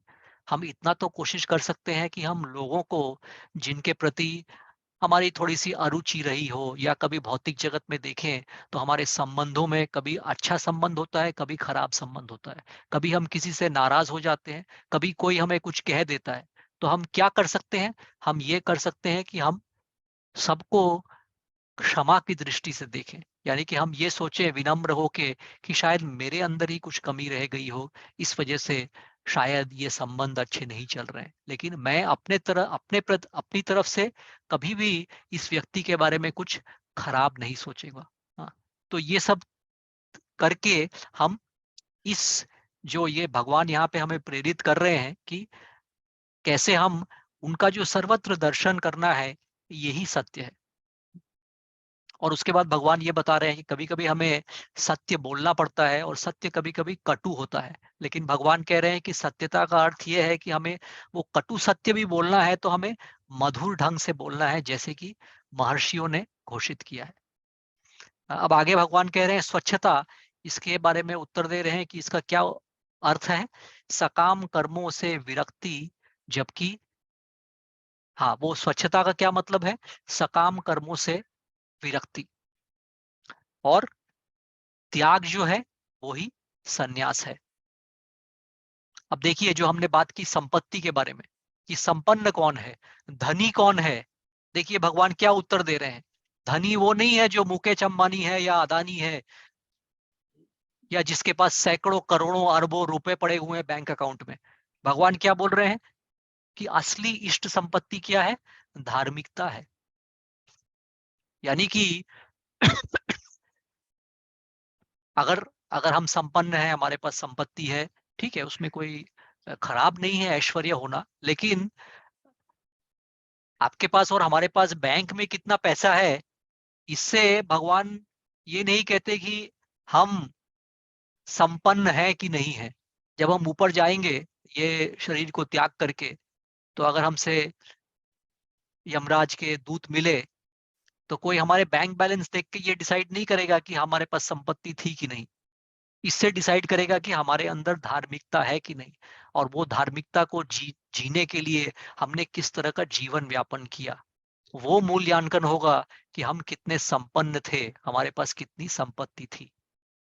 भगवान ही यज्ञ है, ये तो हमने भगवत गीता में भी देखा है, जहां भगवान ने बोला है कि चाहे आप देवी देवताओं की पूजा करें, चाहे आप वेदों के कर्म कांड करें, सब कुछ किया जाता है, योग का भोक्ता मैं ही हूं। विष्णु जी ही योग के भोक्ता हैं। तो उस चीज का यहाँ पे बताया जा रहा है। और देखिए दक्षिणा क्या है। हम कई तरह की दक्षिणा करते हैं। हम सोचते हैं कि हम यहाँ जाके हमने ये पैसे डोनेट कर दिए, यहाँ जाके हमने चैरिटी कर दी। ऑफ कोर्स जो हम कृष्ण भावनामृत आंदोलन के साथ जुड़ के कर रहे हैं, प्रसाद डिस्ट्रीब्यूशन, ये वो जो भी श्रीला प्रभुपाद ने कार्य बोले हैं, वो तो अत्यंत ही उच्च स्तर के आध्यात्मिक कार्य हैं। लेकिन वो क्यों उच्च स्तर के आध्यात्मिक कार्य हैं, वो भी देखिए भगवान यहाँ पे उसका उत्तर दे रहे हैं। क्योंकि दक्षिणा क्या है? गुरु की भक्ति करना। गुरु की भक्ति कैसे करते हैं? गुरु के आदेशों का पालन करके। और गुरु के आदेशों में भी ये आदेश है कि आप कृष्ण प्रसाद हम डिस्ट्रीब्यूट करें। या फिर देखिए हम ये जो सत्र कर रहे हैं, श्री प्रभुपाद हमेशा भगवान श्री कृष्ण के पथ पे ही, जैसे भगवान श्री कृष्ण भगवत गीता में बोला है कि मेरे उपदेशों को लेके जाओ आगे। और इसीलिए मैं पूरा सत्र कर रहा हूं एक ही श्लोक के ऊपर, क्योंकि यहाँ पे इतने अच्छे प्रश्न पूछे हैं और इतने सरल जवाब हैं कि हम इसको लेके और भक्तगणों को भी समझा सकते हैं। तो भगवान क्या बोल रहे हैं, असली दक्षिणा क्या है? हमसे कोई पूछे अगर क्वेश्चन आंसर, जैसे बच्चों को पूछा जाता है, हम परीक्षा के लिए तैयारी करते हैं, असली दक्षिणा क्या है? तो भगवान बोल रहे हैं कि आध्यात्मिक उपदेश प्राप्त करने के उद्देश्य से गुरु भक्ति करना। आज देखिए हम इन सत्र में जुड़े हैं, आज तो बहुत सारे भक्त नहीं आए हैं, कोई बात नहीं, लेकिन हम क्या कोशिश कर रहे हैं? हम कोशिश कर रहे हैं ये सारे जो तात्पर्य हैं, ये श्रील प्रभुपाद जी ने हमारे लिए लिखे हैं इन गहन शास्त्रों से। और कई बार हम तात्पर्य पढ़ते हैं, यानी कि हम गुरु के आध्यात्मिक उपदेश को प्राप्त करने के उद्देश्य से हम एक तरह से गुरु भक्ति कर रहे हैं। तो भगवान कह रहे हैं कि यही दक्षिणा है। और सबसे बड़ी शक्ति क्या है? जो प्राणायाम की विधि है। आप अगर योग करते हैं तो प्राणायाम की जो विधि है वो सबसे ज्यादा सशक्त चीज है इस सारे संसार में। तो आशा करते हैं कि यहाँ तक आपको प्रश्नों का उत्तर समझ में आ रहा है। मैं रुक रुक के पूछ रहा हूँ क्योंकि हम इसी पे विवरण करते रहेंगे और हम बाद में रिश्वानी, if you can just send a snapshot of these answers, then that will also be good because it's a very small section. So we can, just Yes. do that afterwards. Yeah, wherever the questions answer, I think we will cover 5-6 shlokas. So afterwards, you can decide how you can just send this after we send the video of the class. Then people can also have all of that together. तो इससे पहले कि हम और उत्तर में जाएं, किसी का कोई प्रश्न है या कोई प्रतिक्रिया है? कोई माता जी प्रभु कुछ कहना चाहते हैं? कोई आपको उत्तर अच्छा लगा? कोई उत्तर आप जिसके माध्यम से सीख रहे हैं या आपकी आध्यात्मिक जो जीवन है अभी तक, आप कह सकते हैं कि हाँ ये चीज, जैसे मैंने बताया कि कुछ चीज मैं कहता हूँ बराबर से कि कैसे हम एक तरह से अपने सारे संबंधों को देख सकते हैं। कुछ लोगों को हम पसंद नहीं करते, लेकिन उनके साथ भी हम कैसे अच्छा व्यवहार कर सकते हैं। तो मैं जस्ट एक उदाहरण तौर पे बोल रहा हूँ। तो इसी तरह से अगर आप लोगों को कुछ अच्छा लगा या आपको लगा कि हाँ ये चीज मैंने फॉलो की है अपने जीवन में और इससे मुझे लाभ मिला है, तो आप उसकी प्रतिक्रिया दे सकते हैं। हरे कोई कृष्णा बात? प्रभु जी। हरे कृष्णा माता जी, दंडवत प्रणाम। बोलिए माता जी। एक एक एक बात तो है जो भागवत गीता सुनने के बाद मतलब बहुत फर्क आया मन में। हाँ, बहुत मन में फर्क आया है, ताकि कोई की मतलब चुगली न करे, कोई को हाँ मतलब दुख न दे। हाँ। बहुत खैर ऐसे भी मैं किसी को दुख तो मेरे हिसाब से तो मैं नहीं दी हूँ और हम्म ना ही मैं किसी को कुछ बोली हूँ। फिर भी गीता भागवत पढ़ने में बहुत फर्क आता है, बहुत फर्क आता है मन में और अच्छा भी लगता है। ये मेरा प्रश्न था मतलब। हाँ, नहीं बहुत अच्छा बताया माता जी आपने। और देखिए यहाँ पे भी जो हम देख रहे हैं, यहाँ पे भगवान श्री कृष्ण जो कह रहे हैं, सबसे बड़ा दान है अन्यों के प्रति सभी प्रकार की छेड़छाड़ को त्यागना। हाँ, तो कई बार हमारे संबंधों में भी देखिए ये सब छेड़छाड़ होता है। जैसे आप बता रही हैं कि भगवत गीता पढ़ने के बाद, भागवत पढ़ने के बाद हमारा मन जो है वो शांत हो जाता है। हाँ, और हम इन सब चीजों में छेड़छाड़ तो बहुत होता है प्रभु जी, छेड़छाड़ तो बहुत होता है। मन हाँ, फिर अपने मन को समझाते नहीं होने हाँ, दे, जो तक तू चुप रह, तू कुछ हाँ, किसी हाँ, को नहीं बोल। हाँ, होता हाँ, है हाँ, वरना अपने मन को फिर संतोष देते हैं कि बस वो हाँ, गीता भागवत की बात याद रखने अपने चुप रहे, जो जो बिल्कुल, बोलता है बोलने दीजिए। बिल्कुल, बिल्कुल, फिर मन शांत हो जाता है। बिल्कुल। हाँ, हरि बोल, हरि पर बोल। दुख होता है तो शांत हो जाता है। हाँ, हरि बोल, हरि बोल। और कोई हरे कृष्णा। और आज हरे कृष्ण हाँ, हाँ, रमा माता जी बोलिए। असली तपस्या क्या है ये समझ में आया, हाँ अच्छा माता, लगा। हाँ माता जी कह रही है असली तपस्या क्या है। हाँ, देखिए कितना, और कितना देखिए सिर्फ 3-4 शब्दों में भगवान ने बता दिया है। बोल रहे हैं काम का परित्याग। अब देखिए इसलिए मैंने बोला कि ऐसे छोटे बच्चे या जो हम जब बालक होते हैं या युवा अवस्था में, जब भी अगर जो कोई सीख रहा है, हम तो लाइफ लॉन्ग लर्निंग कर सकते हैं। यानी कि हमें स्कूल कॉलेज में होना ऐसा जरूरी नहीं है, लेकिन अगर जैसे बच्चे लोग प्रश्न बनाते हैं, अभी रिश्वानी है, इसकी परीक्षा जब आएगी तो आई एम श्योर ये क्वेश्चन आंसर तैयार करेगी। तो क्वेश्चन आंसर यहाँ तो देखिए भगवान ने छोटे छोटे एक एक लाइन के आंसर दे दिए हैं। अगर हम वो अपने दीवार पे लगा के रख लें कि हम हमेशा याद रखेंगे कि काम का परित्याग ही असली तपस्या है। तपस्या क्या है? काम का परित्याग। बस तीन तीन शब्द का प्रश्न और 3 शब्द का उत्तर, कहानी खत्म।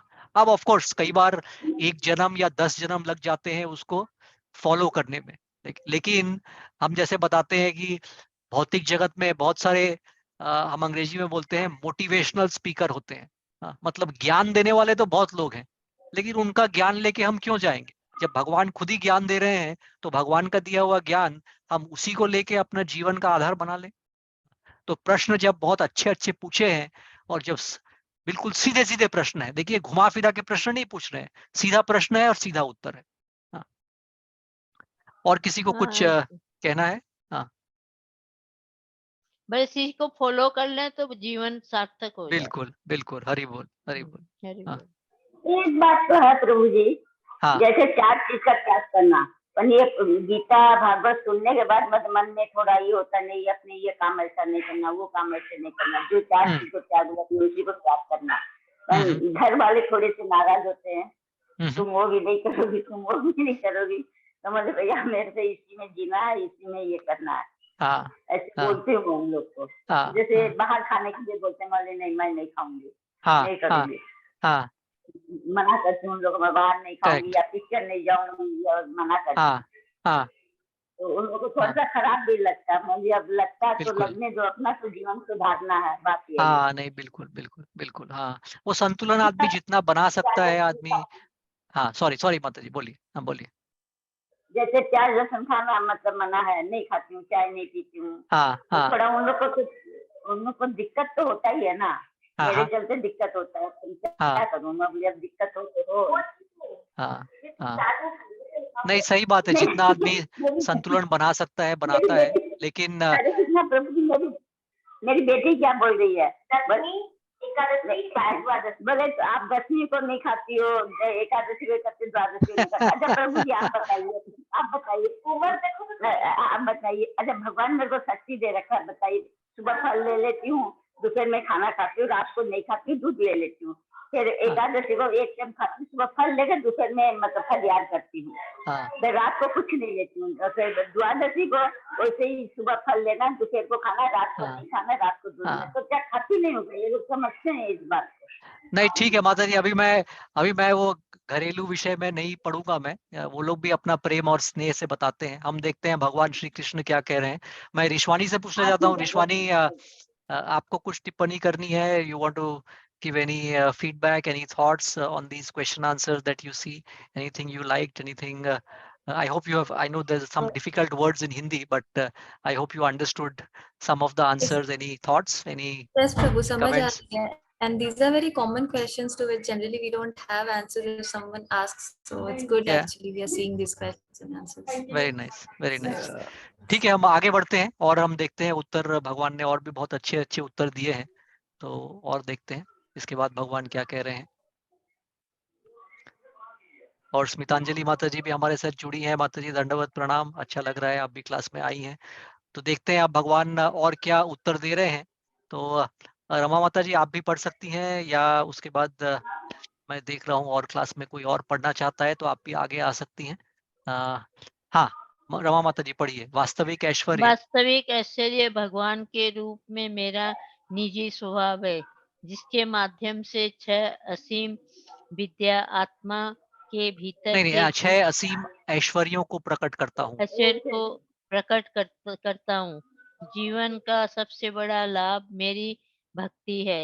असली शिक्षा विद्या आत्मा के भीतर के झूठे द्वैत भाव को समाप्त करता है। असली उदारता अनुचित कार्यों से घृणा करना है। विरक्ति जैसे सद्गुण का होना सौंदर्य है। हाँ माता जी, भौतिक सुख एक मिनट विश्राम लेते हैं, नहीं तो ये इतने अच्छे अच्छे उत्तर हैं फिर खो जाएंगे। हाँ, थोड़ा सा हम पॉज लेते हैं। तो हम देखते हैं भगवान क्या हरे बोल रहे हैं कि हरे कृष्णा। तो वास्तविक रूप में ऐश्वर्य क्या है? भगवान के रूप में मेरा निजी स्वभाव। यहाँ तो भगवान बोल रहे हैं कि जो ऐश्वर्य हमने देखा है, अंग्रेजी में हम बोलते हैं कि भगवान की जो ऑपुलेंसेस हैं वो लिमिटलेस हैं। हाँ, जो 6 ऑपुलेंसेस हैं भगवान श्री कृष्ण के पास लिमिटलेस है। और ये एक उदाहरण है जिस वजह से भगवान श्री कृष्ण परम परमेश्वर हैं। यानी कि जो 6 ऐश्वर्य होते हैं उसमें भगवान श्री कृष्ण के पास असीम ऐश्वर्य है जिनको हम नाप नहीं सकते। उसके बारे में भगवान बोल रहे हैं। अब देखिए उसके बाद भगवान बता रहे हैं कि जीवन में सबसे बड़ा लाभ क्या है। मेरी भक्ति करना है। हमने पूछा भगवान से असली शिक्षा क्या है, मैं यहाँ से डिग्री लेके आया हूँ, वहां से डिग्री लेके आया हूँ। ऑफ कोर्स इसका जवाब भगवत गीता में भी बहुत ही सुंदर एक श्लोक है, समय होगा तो हम उसको जाके देखेंगे, जहाँ भगवान बोल रहे हैं शिक्षा क्या है। चैतन्य चरितामृत में भी है ये प्रश्न का उत्तर, असली शिक्षा क्या है। लेकिन भगवान यहाँ पे बोल रहे हैं बहुत छोटे से में, असली शिक्षा क्या है, आत्मा के भीतर के झूठे द्वैत भाव को समाप्त करना। ये समझना थोड़ा कठिन है, मगर ये जो कहना चाह रहे हैं कि असली शिक्षा क्या है, जो भगवत गीता में भगवान श्री कृष्ण ने बोला है कि अहम ब्रह्मास्मि, यानी कि मैं ये शरीर नहीं हूं, मैं आत्मा हूं। इस चीज का आभास होना, भगवान कह रहे हैं कि ये असली शिक्षा है। असली उदारता अनुचित कार्यों से घृणा करना है। उदार व्यक्ति कौन होता है? हमसे कोई पूछे उदार व्यक्ति कौन होता है, तो इसका उत्तर दे रहे हैं भगवान, जो अनुचित कार्यों से घृणा करता है, ऐसा आदमी उदार व्यक्ति है। सौंदर्य क्या है? अब देखिए यहाँ पे सब माताजी बैठी हैं, हालांकि पुरुष भी चाहते हैं कि खूब सुंदर रूप हो, लेकिन अगर स्त्री है तो वो निश्चित रूप से उनके मन में ये रहेगा कि मैं कैसे सौंदर्य या सुंदर लगूं। तो भगवान कह रहे हैं कि विरक्ति जैसे सद्गुण का होना यही सौंदर्य है। देखिए कितनी बड़ी बात कही है भगवान ने कि असली सौंदर्य क्या है, कि हम कृष्ण भावनामृत चेतना में आगे बढ़ते हैं। अनुग्रह सुंदर गोपाल प्रभु से कई बार ये प्रश्न पूछा जाता है कि कैसे समझ में आया, कैसे हम समझें कि हम पथ पे सही चल पा रहे हैं कि नहीं। तो उसके उत्तर में वो कहते हैं कि अगर मान लीजिए हमने गुरु के सानिध्य में 16 माला जाप करना शुरू किया और 4 नियमों का पालन करना शुरू किया, 1 महीना किया, 2 महीना किया, 3 महीना किया, 6 महीना किया, साल भर किया, 1.5 साल किया, उसके बाद अभी जैसे आज हमारे पास माता जी आई हैं क्लास में, जो अब दीक्षित हो गई हैं, चाहे आप दीक्षित हुए हैं या नहीं हैं, अगर हम सबसे पूछें कि हम 1.5 साल से ये सत्र कर रहे हैं, तो आपके अंदर सबसे पहला अनुभव क्या होगा? आपको इस भौतिक जगत से वैराग्य होने लगेगा। यानी कि ये जो भौतिक जगत में जो चीजें हैं, जैसे माता जी ने बोला कि अब मुझे अच्छा नहीं लगता सिनेमा देखने जाऊं, मुझे अच्छा नहीं लगता कि मैं 4 लोगों के साथ बाहर खाने जाऊं, मैं ये सब बेकार की गप्पे करूं कि दुनिया में क्या हो रहा है और कहाँ पे कौन सा पॉलिटिशियन इलेक्शन जीत रहा है, नहीं जीत रहा है, मैंने कितने सोना गहना खरीद लिया, नहीं गया, ये सब जो भौतिक जगत से जो सुख है या जो भौतिक जगत में करने वाले कार्य हैं, उससे मुझे थोड़ी थोड़ी विरक्ति होने लगी है। मुझे अच्छा क्या लगता है? मुझे अच्छा लगता है जब मैं गीता पढ़ती हूँ या गीता पढ़ता हूँ। मुझे अच्छा लगता है जब मैं इस सत्र में आता हूँ, भक्तगणों में के साथ बैठता हूँ। तो वो क्यों? क्योंकि थोड़ी थोड़ी विरक्ति हो रही है। तो भगवान कह रहे हैं ये विरक्ति देखिए बहुत बड़ा सद्गुण है, इसका मतलब सही मार्ग में जा रहे। कई बार प्रश्न चिन्ह भी उठ जाता है। प्रश्न चिन्ह क्या उठता है? हमारा अपना जो मन है। हमने देखा भगवत गीता में अर्जुन कह रहा है, वही 6ठे अध्याय में अर्जुन कह रहे हैं कि जो मन है, भगवान जब भगवान ने कहा सारी योग प्रणाली के बारे में, तो उन्होंने 2 चीज कही। एक तो ये योग प्रणाली जो है वो साधारण जीवन में यानी कि कलयुग में खास करके इसको मानना तो बिल्कुल ही संभव नहीं है, बहुत ही मुश्किल है। और दूसरा कह रहे हैं कि मन जो है भगवान वो बहुत ही चंचल है। तो मन चंचल होता है, हमारा भी मन होता है कई बार कि कहाँ फंस गए हैं कृष्ण भावना में, चेतना में सब कुछ बंद हो गया है, अभी तो छोटे बालक हैं या अभी तो खाली युवा अवस्था है। हाँ, अभी तो रिश्वानी 20 साल की है, हाँ, अभी से इसमें लग गई है। क्यों लग गई है? लेकिन अगर हम सही तरह से देखें, चाहे 20 वर्ष हो, चाहे 50 वर्ष हो, चाहे 70 वर्ष हो, अनुभव सबका यही है कि 1 साल 1.5 साल के अंदर वैराग्य उत्पन्न होता है ये भौतिक जगत से। और यहाँ पे दिलचस्प बात यह है कि भगवान श्री कृष्ण कह रहे हैं सही है वैराग्य हो रहा है, क्योंकि विरक्ति या वैराग्य ऐसे सद्गुण का होना ही सौंदर्य है। यानी कि अगर चाहे आप द्रौपदी माता जी हैं, आप 70 वर्ष की आयु में भी आपके अंदर ये सौंदर्य जग रहा है, आप और भी सुंदर हो रही हैं, क्योंकि आप अब कृष्ण भावनामृत चेतना को लेकर सुंदर हो रही हैं। या फिर अगर आप रिश्वानी हैं, आप अगर 19-20 साल की युवती हैं, तो आपके अंदर भी वो सौंदर्य हो रहा है। तो ये बहुत ही अच्छी चीज है जो हम यहाँ पे देख सकते हैं। हाँ, हाँ माता जी कंटिन्यू कीजिए। एक और माता जी पढ़ना भौतिक चाह रही थी। सुख, हाँ माता जी, आप 1-2 और पंक्ति पढ़ सकती हैं, फिर मैं किसी और को अनुग्रह करूंगा। पढ़िए माता जी। भौतिक सुख।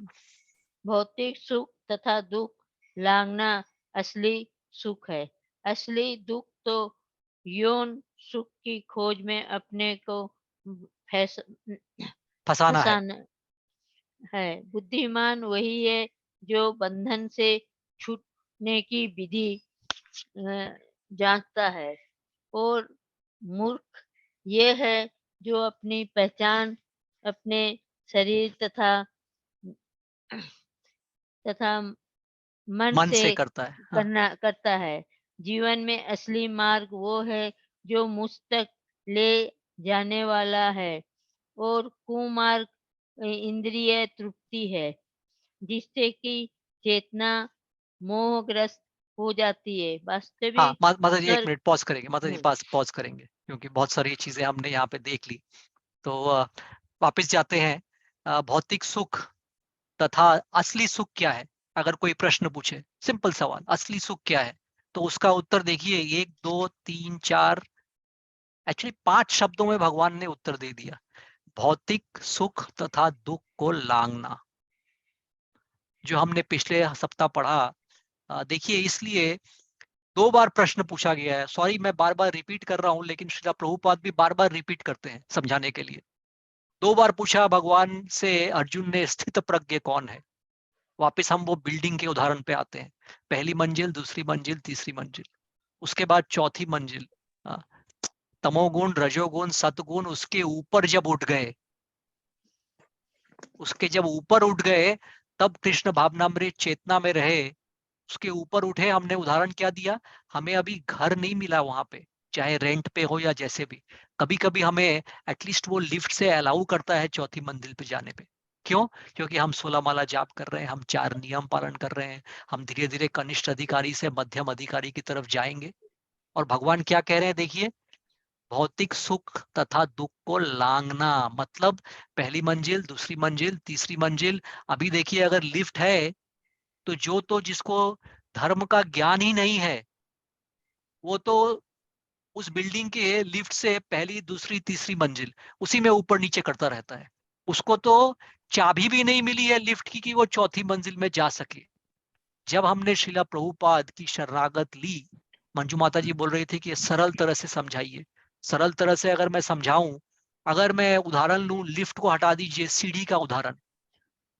हम शिला प्रभुपाद के शरणागत होने के इच्छुक हैं, उसके सानिध्य में हम जाना चाहते हैं। उनके सानिध्य में हम ये साधु संघ को महत्व देते हैं, यानी कि पहली मंजिल, दूसरी मंजिल, तीसरी मंजिल। अब इमेजिन कीजिए, हम सीढ़ी से ही जा रहे हैं।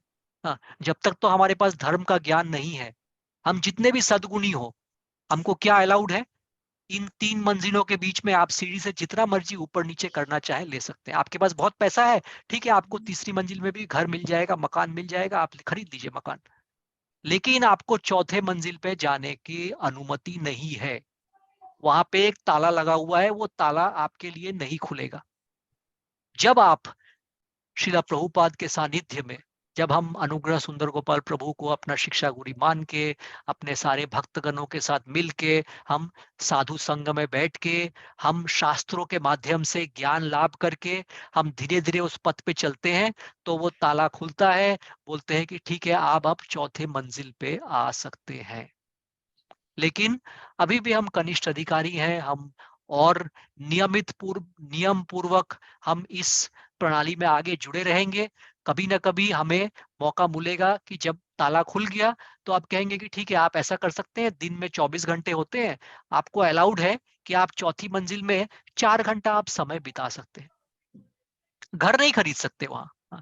घर खरीदने के लिए और भी आगे प्रयत्न करना पड़ेगा। मध्यम अधिकारी होंगे, उत्तम अधिकारी हो जाएंगे, मतलब आप चौथी मंजिल पे ही रहेंगे। 5वीं मंजिल कौन है? 5वीं मंजिल है वैकुंठ लोक, भगवान रह रहे हैं वहां। उस लोक के बारे में समझने के लिए पहले चौथी मंजिल पे जाना पड़ेगा। अब चौथी मंजिल पे जाने का मतलब क्या है? असली सुख की थोड़ी थोड़ी अनुभूति करने लगे। 4 घंटा मेरे को मौका मिलता है, 2 घंटा तो मैं जाप करता हूँ, 2.25 घंटा मेरे को जाप में लग जाता है। भले द्रौपदी माता जी कई बार कहती हैं कि मन इधर उधर भटकता है, लेकिन आप 2.5 घंटा जाप कर रहे हैं, 2 घंटा जाप कर रहे हैं, मतलब ताला खुल गया है, आप चौथी मंजिल पे आप भटक रहे हैं और आपको सुख की अनुभूति हो रही है। सुबह उठ के आप मंगल आरती करते हैं, गुरु वंदना करते हैं, जो भी सारा कार्यक्रम करते हैं, इस सत्र में बैठे हुए हैं। हमने बात की कि सत्र में जब हम बैठते हैं तो मन विचलित नहीं होता। तो हम अब जो 2 घंटे बिताते हैं सत्र में, यानी कि हम चौथी मंजिल पे हैं। तो भगवान कह रहे हैं कि असली सुख वही है, भौतिक सुख तथा दुख को लागना। मतलब जो कहाँ पे है, भौतिक जगत में पहली मंजिल, दूसरी मंजिल, तीसरी मंजिल, उसके ऊपर। असली दुख क्या है? जो यौन सुख की खोज में अपने को फंसा रहा है। फिर से वही उदाहरण, कौन है? वो जो व्यक्ति है वो घूम रहा है। अच्छा, अभी थोड़ा सा यौन सुख लेने का मन कर रहा है, यानी कि यौन सुख मतलब खाली वैसा सुख नहीं, भौतिक सुख लेने का मन कर रहा है। तो ऐसा करता हूँ, सेकंड फ्लोर पे चले जाता हूँ, क्योंकि सेकंड फ्लोर में रजोगुण में जीते हैं हम। कभी कभी हम थर्ड फ्लोर पे चले जाते हैं, यानी कि सदगुण में है। और अगर बहुत मती मारी गई तो फर्स्ट फ्लोर पे घूम रहे हैं, जहां हम तमोगुण में रह रहे हैं। तो भगवान कह रहे हैं कि असली दुख जो है वो इन 3 मंजिलों में सुख को खोजना, वही असली दुख है। अभी बुद्धिमान कौन है? देखिए, जो सवाल पूछा गया, मैंने बताया कि हम जब इस प्रणाली से जुड़ते हैं तो कई लोग हमें बोलते हैं पाखंडी हैं, पागल हैं, यहाँ नहीं खाता, वहां नहीं खाता, ये तो सही नहीं है। लेकिन भगवान कह रहे हैं कि बुद्धिमान कौन है, मूर्ख कौन है। इसका मतलब ये नहीं कि हम किसी का तिरस्कार करें, हमको किसी को बताने की जरूरत नहीं है। लेकिन जब हम खड़े हैं, जब हम आईने के सामने खड़े हैं, जब हम अपने आप को कह रहे हैं कि हम सही दिशा में जा रहे हैं कि नहीं, तो हमें प्रोत्साहित होना चाहिए। क्योंकि भगवान कह रहे हैं बुद्धिमान वही है जो बंधन से छूटने की विधि जानता है। फिर से वही उदाहरण, पहले मंजिल, दूसरी मंजिल, तीसरी मंजिल। हाँ, जब आपके पास धर्म का ज्ञान ही नहीं है तो आपको तो ये भी नहीं पता कि चौथी मंजिल और पांचवी मंजिल है इस बिल्डिंग में, इस इमारत में वो बिल्डिंग है, वही आपको नहीं पता है। जब थोड़ा सा धर्म का आभास हुआ तो ये पता चला कि हाँ, इस बिल्डिंग में चौथी मंजिल है और पांचवी मंजिल है। थोड़ी सी और धर्म की इच्छा जगी, थोड़ा सा और नियम पालन करने का शुरू किया, तो आभास हुआ कि इस चौथी मंजिल में जाने का भी रास्ता है, ताला है, लेकिन मैं उस ताला को खुलवा सकता हूँ। तो वो चीजें जो है वो यहाँ पे बताई जा रही है। हमको एटलीस्ट इस चीज का आभास तो है कि इस बंधन से छूटने की विधि जानता है। विधि किसने दी है? श्रीला प्रभुपाद ने दी है। क्यों? क्योंकि श्रीला प्रभुपाद भगवान के शुद्ध भक्त हैं, उन्होंने विधि दिया है। अब देखिए, ये जो कोई सवाल पूछे कि श्रीला प्रभुपाद के 4 नियम क्यों पालन करते हो, आपके पास उत्तर है, क्योंकि मैं पालन करता हूं, क्योंकि ये विधि है बंधन से छूटने की। तुमको कैसे गारंटी है कि ये विधि बंधन से छूटने की? श्रीला प्रभुपाद बता सकते हैं, क्योंकि श्रीला प्रभुपाद शुद्ध भक्त हैं, चौथे मंजिल पे रहते हैं। इनफैक्ट वो तो चौथे मंजिल पे नहीं रहते, वो तो भगवान के साथ वैकुंठ लोक पे रहते हैं। लेकिन वो हम सब का भला करने के लिए आए थे इस भौतिक जगत पे। तो उन्होंने चौथे मंजिल पे अपना घर बनाया, वहां से उन्हें कृष्ण भावनामृत चेतना का आंदोलन फैलाया सारे विश्व भर में। और उनकी दी हुई विधि, इस चीज को अगर हम समझ भी लें, यानी कि हम बुद्धिमान हैं। और मूर्ख कौन है? मूर्ख वो है जो पहली मंजिल, दूसरी मंजिल और तीसरी मंजिल में ही अपने सुख को खोजने की कोशिश कर रहा है। वो सुख को क्यों, कैसे खोजता है?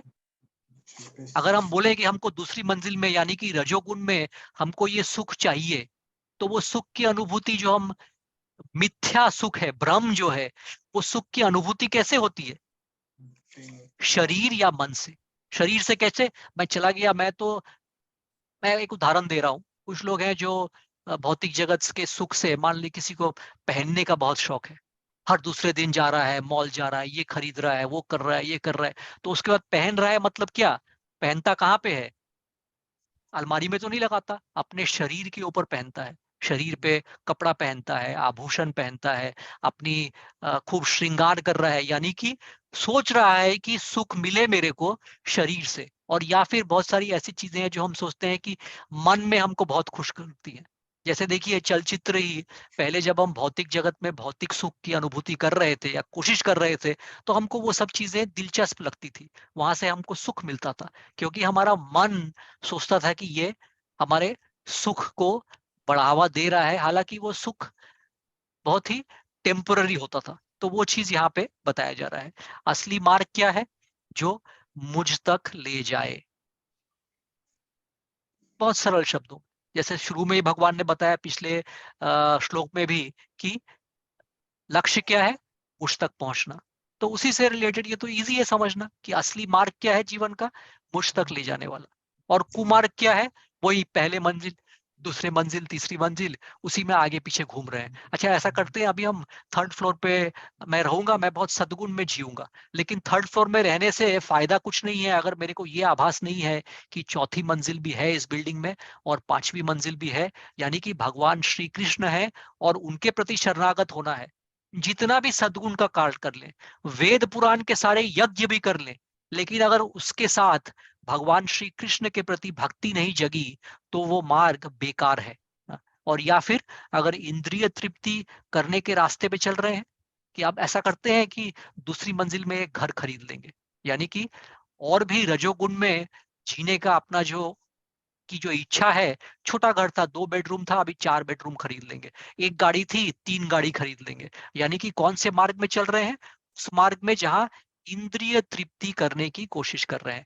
बड़ी गाड़ी में बैठते हैं या तो शरीर को सुख मिलता है, एक्चुअली शरीर को सुख इतना नहीं मिलता, मन को सुख मिलता है, झूठा सुख, क्योंकि लगता है कि मैं बहुत धनवान हो गया हूं, लेकिन असली धनवान कौन है वो तो हमने देखा, भगवान ने पिछले श्लोक में भी उसका उत्तर दे दिया है। हाँ, तो मैं थोड़ा समय को देख रहा हूँ, मालूम है मेरे को, मैं थोड़ा विस्तार में बता रहा हूँ, लेकिन चूंकि हमारे ये 2-3 श्लोक ही हैं, इसीलिए मैं बार बार उदाहरण ले रहा हूँ, वो बिल्डिंग का उदाहरण, ताकि हम सबके माइंड में रजिस्टर हो जाए कि ये उदाहरण जो है उससे समझना भी आसान हो जाता है। जो मुझ तक ले जाने वाला है वही असली मार्ग है, और जो इंद्रिय तृप्ति का मार्ग है जिससे चेतना मोहग्रस्त हो जाते हैं हम, वो मार्ग जो है वो कुमार्ग है।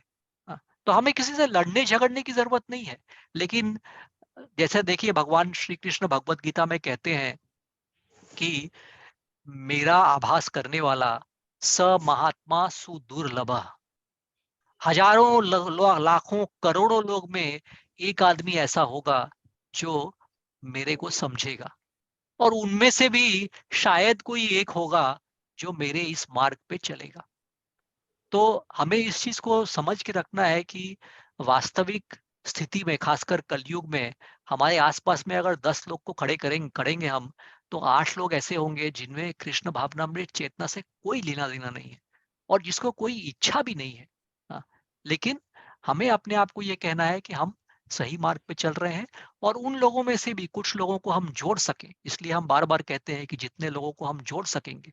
और इसलिए ये जो प्रश्न और उत्तर हैं, ये सब आप ध्यान रखिए, श्रीमद् भागवतम में 11वें स्कंद के 19वें अध्याय को हम पढ़ रहे हैं, और यहाँ पे ये बहुत सिंपल क्वेश्चन भगवान ने पूछा है उद्धव जी ने, और भगवान बहुत सरल जवाब दे रहे हैं। तो माता जी, एक और माता जी ने हाथ खड़ा किया था, वो पढ़ना चाह रही थी, तो विनोदा वानी माता जी, आप अगर पढ़ना चाहती हैं तो आप आगे का पढ़ सकती हैं। रमा माता जी, बहुत अच्छा लगा आप क्लास में आई, फिर से आपके पास आएंगे। अब मैं देख रहा हूँ पंकज प्रभु भी आ गए हैं। पंकज प्रभु, आपको भी दंडवत प्रणाम। हम इस अध्याय में कुछ प्रश्न देख रहे हैं जो उद्धव जी ने पूछे थे यहाँ पे, और हम उनका उत्तर देख रहे हैं, और करीब 30 के आसपास प्रश्न पूछे हैं भगवान से उद्धव जी ने, और भगवान बहुत ही सरल तरीके से एक एक 2-2 पंक्ति में उसका बहुत अच्छा जवाब दे रहे हैं हमारे लिए। तो माता जी, आप अगर पढ़ सकती हैं, आप आगे वास्तविक स्वर्ग वहां से पढ़ सकती हैं। हरे कृष्ण प्रभु जी। हरे कृष्ण माता जी। वास्तविक स्वर्ग सतोगुण की प्रधानता है और अज्ञान की प्रधानता ही नरक है। मैं समस्त ब्रह्मांड के गुरु रूप में हर एक का असली मित्र हूँ। मनुष्य का घर उसका शरीर है। हे प्रिय मित्र उद्धव, जो सतोगुण से युक्त है वही धनी कहा जाता है, और जो जीवन से असंतुष्ट रहता है वही निर्धन है। हाँ माता जी, एक कृपण मिनट थोड़ा वह सा, माता जी 1 मिनट थोड़ा यस सा, माता जी, हाँ यस प्रभु जी। पॉज करेंगे, हाँ पॉज करेंगे। तो देखिए यहाँ पे बता रहे हैं, क्योंकि उनसे पूछा कि स्वर्ग और नरक क्या है, इसके बारे में बताएं। तो ऑफ कोर्स हम शास्त्रों के हिसाब से भी जानते हैं कि स्वर्ग और नरक एक्चुअली में प्लेनेटरी सिस्टम्स होते हैं, यानी कि उच्च ग्रह, और जो हम पृथ्वी लोक पे हैं यानी कि मध्यम ग्रह में है, और जो नीचे के ग्रह हैं वहाँ पे बहुत सारे ऐसे ग्रह, नारकीय ग्रह हैं, जहाँ पे बहुत कष्ट उठाना पड़ता है जब आत्मा वहाँ चली जाती है। लेकिन यहाँ पे भगवान बता रहे हैं कि वास्तविक स्वर्ग कौन सा है, जो सतोगुण की प्रधानता जो है वही वास्तविक स्वर्ग है, और अज्ञान की प्रधानता, यानी कि इसके पहले आपने देखा भगवान ने बोला असली ज्ञान क्या है, असली शिक्षा क्या है, उसका भी उत्तर दे दिया। और उसके बाद ये देखिए कितना प्रभावशाली ये जो पंक्ति है, मैं समस्त ब्रह्मांड के गुरु रूप में हर एक का असली मित्र हूं। अब ये एक पंक्ति अगर आप लगा लें, जैसे हम कैलेंडर बनाते हैं, या मैं फिर से उदाहरण दे रहा हूं कि जब हम प्रश्न और उत्तर का, हम कोई परीक्षा दे रहे हैं तो हम प्रश्न और उत्तर की पर्ची बनाते हैं। अच्छा, ये प्रश्न है, ये उत्तर है। देखिए इसको एक एक शब्द देखिए। मैं समस्त ब्रह्मांड में, हम जो बोलते हैं कि गुरु जो है, और यहाँ पे गुरु की बात हो रही है, यानी कि परंपरागत गुरु, शुद्ध गुरु, शुद्ध भक्त भगवान श्री कृष्ण के, वो भगवान के प्रतिनिधि होते हैं। यानी कि जब हम श्रीला प्रभुपाद के बारे में सोचते हैं तो अगर हम देखें तो गुरु रूप में वो भगवान श्री कृष्ण के प्रतिनिधि हैं, और वो ही हमारे एकमात्र मित्र हैं। मनुष्य का घर उसका शरीर है, भगवान बता रहे हैं, क्योंकि ये शरीर के अंदर हम रहते हैं। इसका क्या मतलब है? ये फिर से जो भगवान ने बोला कि सबसे जरूरी विद्या क्या है, ये जानना कि हम जीवात्मा हैं। और जीवात्मा को श्रीला प्रभुपाद बहुत अच्छा एक ऑडियो टेप में उनका उदाहरण देता है, जब वो जीवात्मा और शरीर के बारे में बताते हैं, यानी कि अहम ब्रह्मास्मि। हमें ये नहीं ध्यान रखना चाहिए कि हम ये शरीर है, तो बोलते हैं जैसे हम रेंट के घर पे रहते हैं। जैसे मेरा उदाहरण लीजिए, हम लोग परिवार के साथ जिंदगी भर रेंट के घर पे ही रहे, तो ये रेंट के घर पे तो मैं नहीं ये सोचता कि ये घर मेरा है, ये तो रेंट का घर है, मैं पैसा देता हूँ, तो जो मकान मालिक है उसने रहने की अनुमति दी है। तो श्रीला प्रभुपाद बहुत आसान तरीके से समझाते हैं। यही संबंध है हमारी जीवात्मा और हमारे अभी के शरीर में। यानी कि अभी के शरीर में द्रौपदी माता जी हैं, ऋषवानी है, मैं हूँ, अभी माता जी हमारे साथ पढ़ रही हैं। तो ये जो शरीर है ये रेंट के मकान की तरह है, ये हमारा नहीं है। हमारी जो जीवात्मा है वो है अजर अमर। लेकिन ये साधारण ज्ञान को समझने के लिए हर किसी के समझने के बाहर होता है, क्योंकि ये सब हम तब नहीं समझ सकते जब तक हम गुरु के सानिध्य में नहीं आ जाए, जब तक हम ये सारे नियम फॉलो नहीं करें। हमने देखा इसी में आगे भगवान ने क्या बोला कि जो प्रणाली देता है हमको, जब तक वो जो प्रणाली है जिससे हम भगवान तक पहुंच सके, भगवान तक पहुंचने के लिए सबसे पहले क्या जरूरी है? पहली शिक्षा, कि हम ये जाने कि अहम ब्रह्मास्मि, मैं ये शरीर नहीं हूं। तो उसके बारे में भगवान बता रहे हैं कि मनुष्य का घर जो है उसका शरीर है।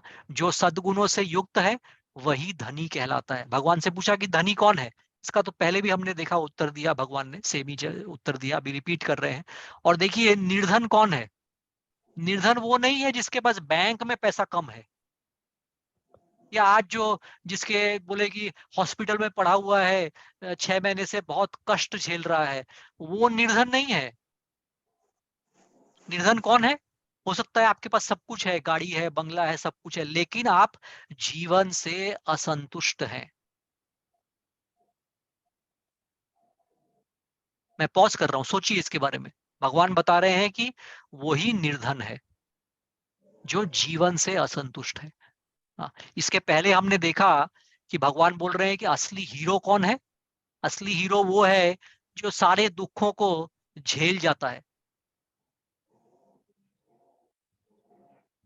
आसान नहीं है।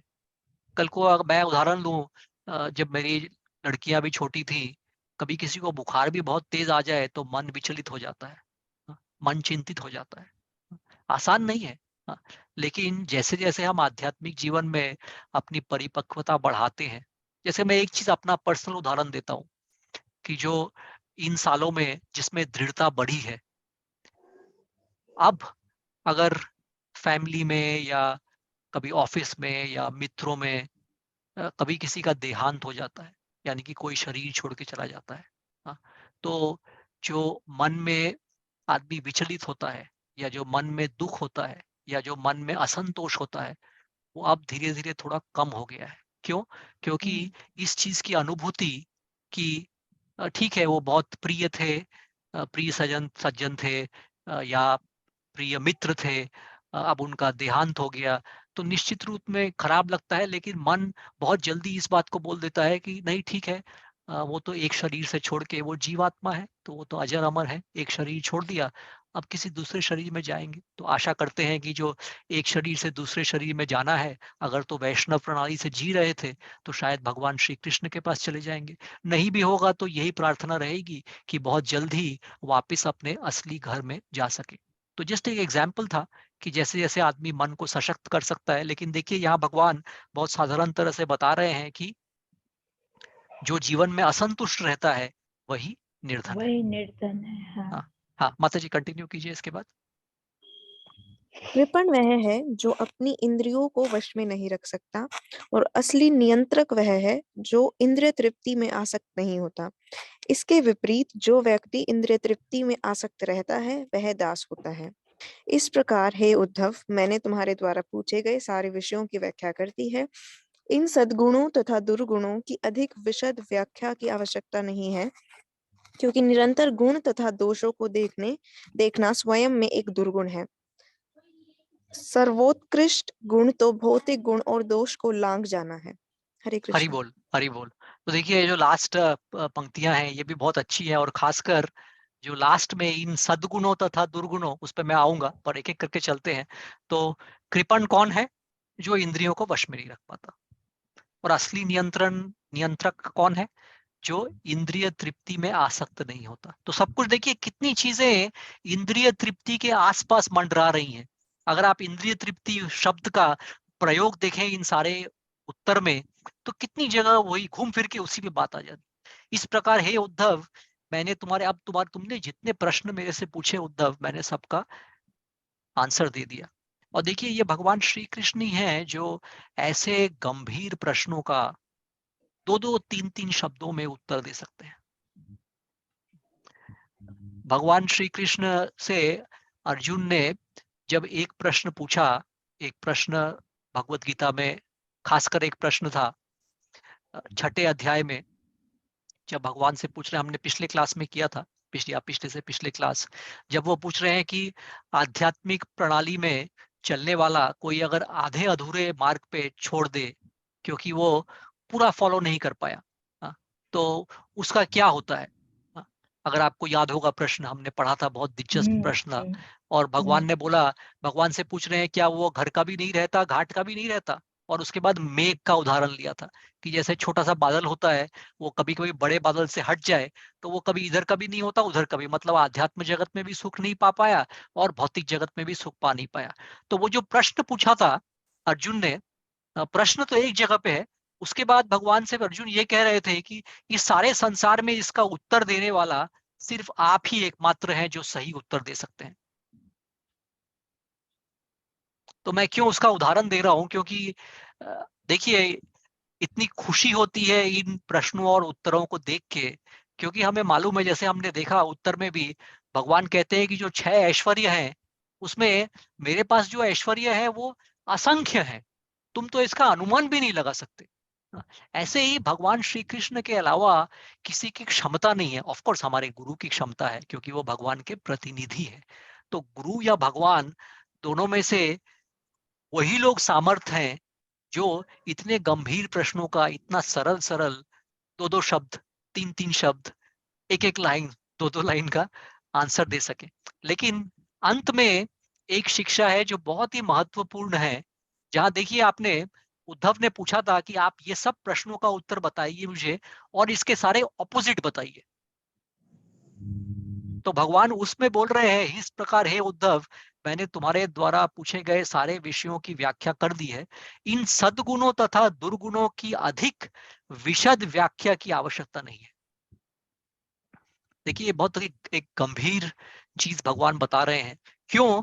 क्योंकि निरंतर गुण तथा दोषों को देखना स्वयं में एक दुर्गुण है।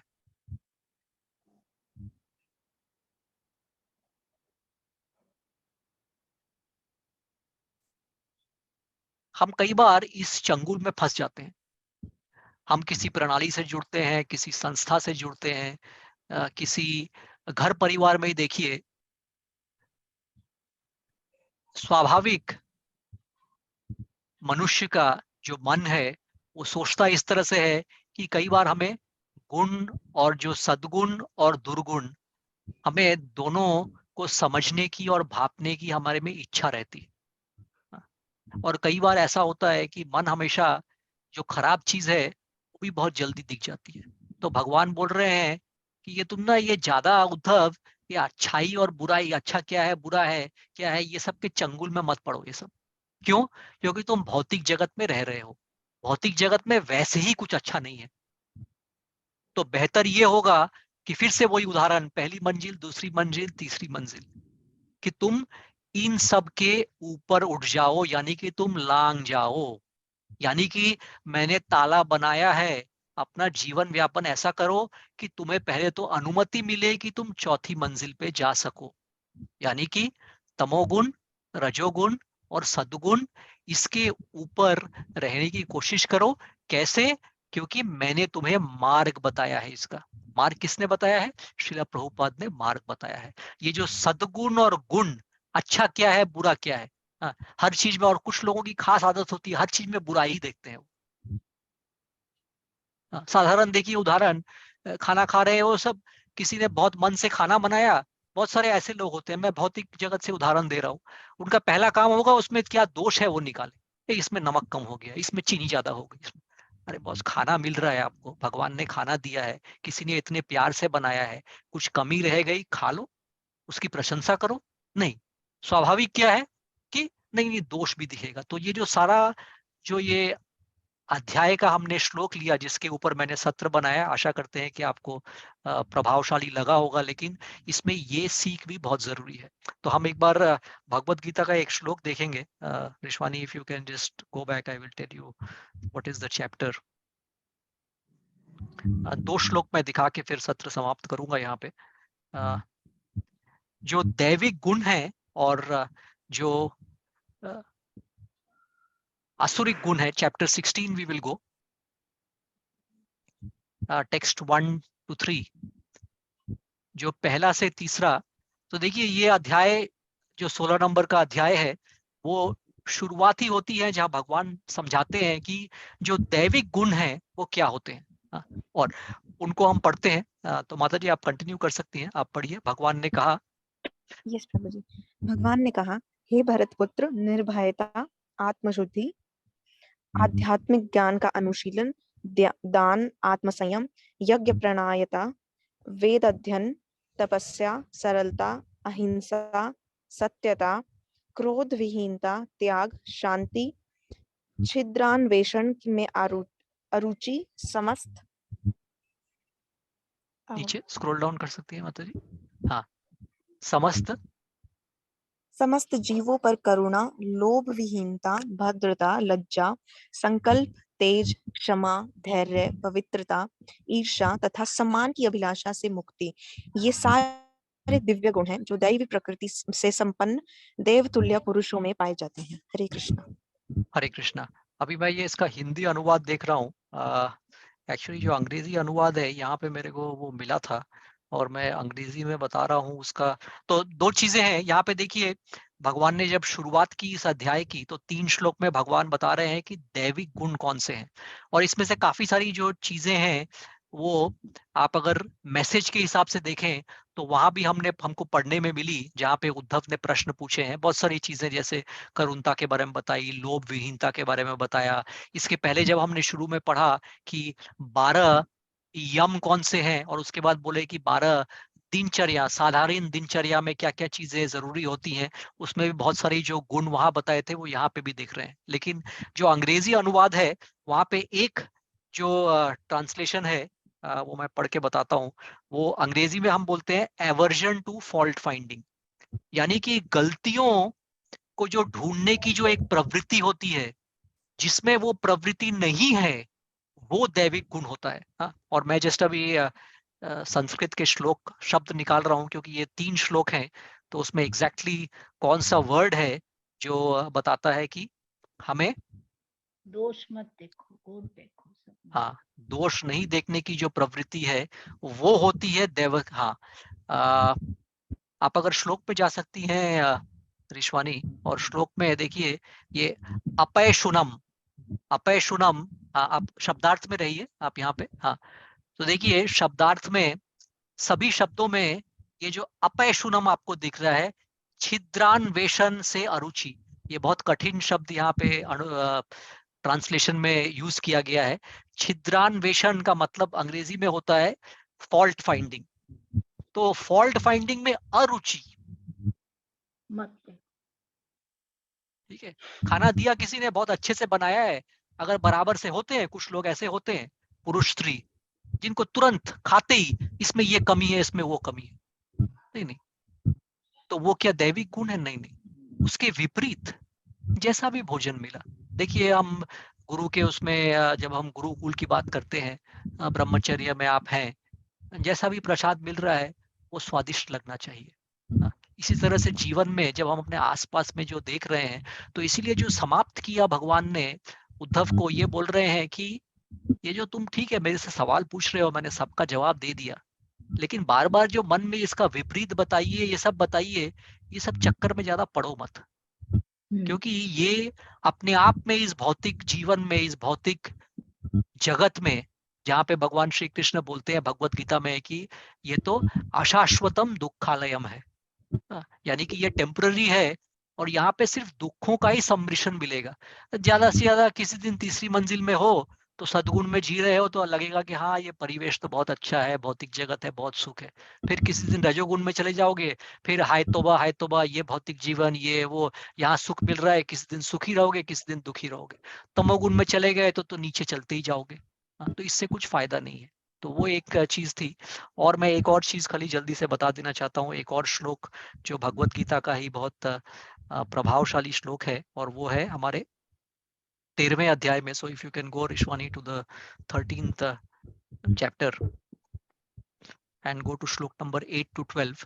तो हमने देखा वहां पे बहुत संक्षेप में भगवान ने बताया है कि असली विद्या क्या है, और इस चीज का विवरण भगवत गीता में भी दिया है उन्होंने। 13वें अध्याय में जो 8 से 12 नंबर श्लोक हैं, वहां भगवान बताते हैं कि असली ज्ञान क्या है।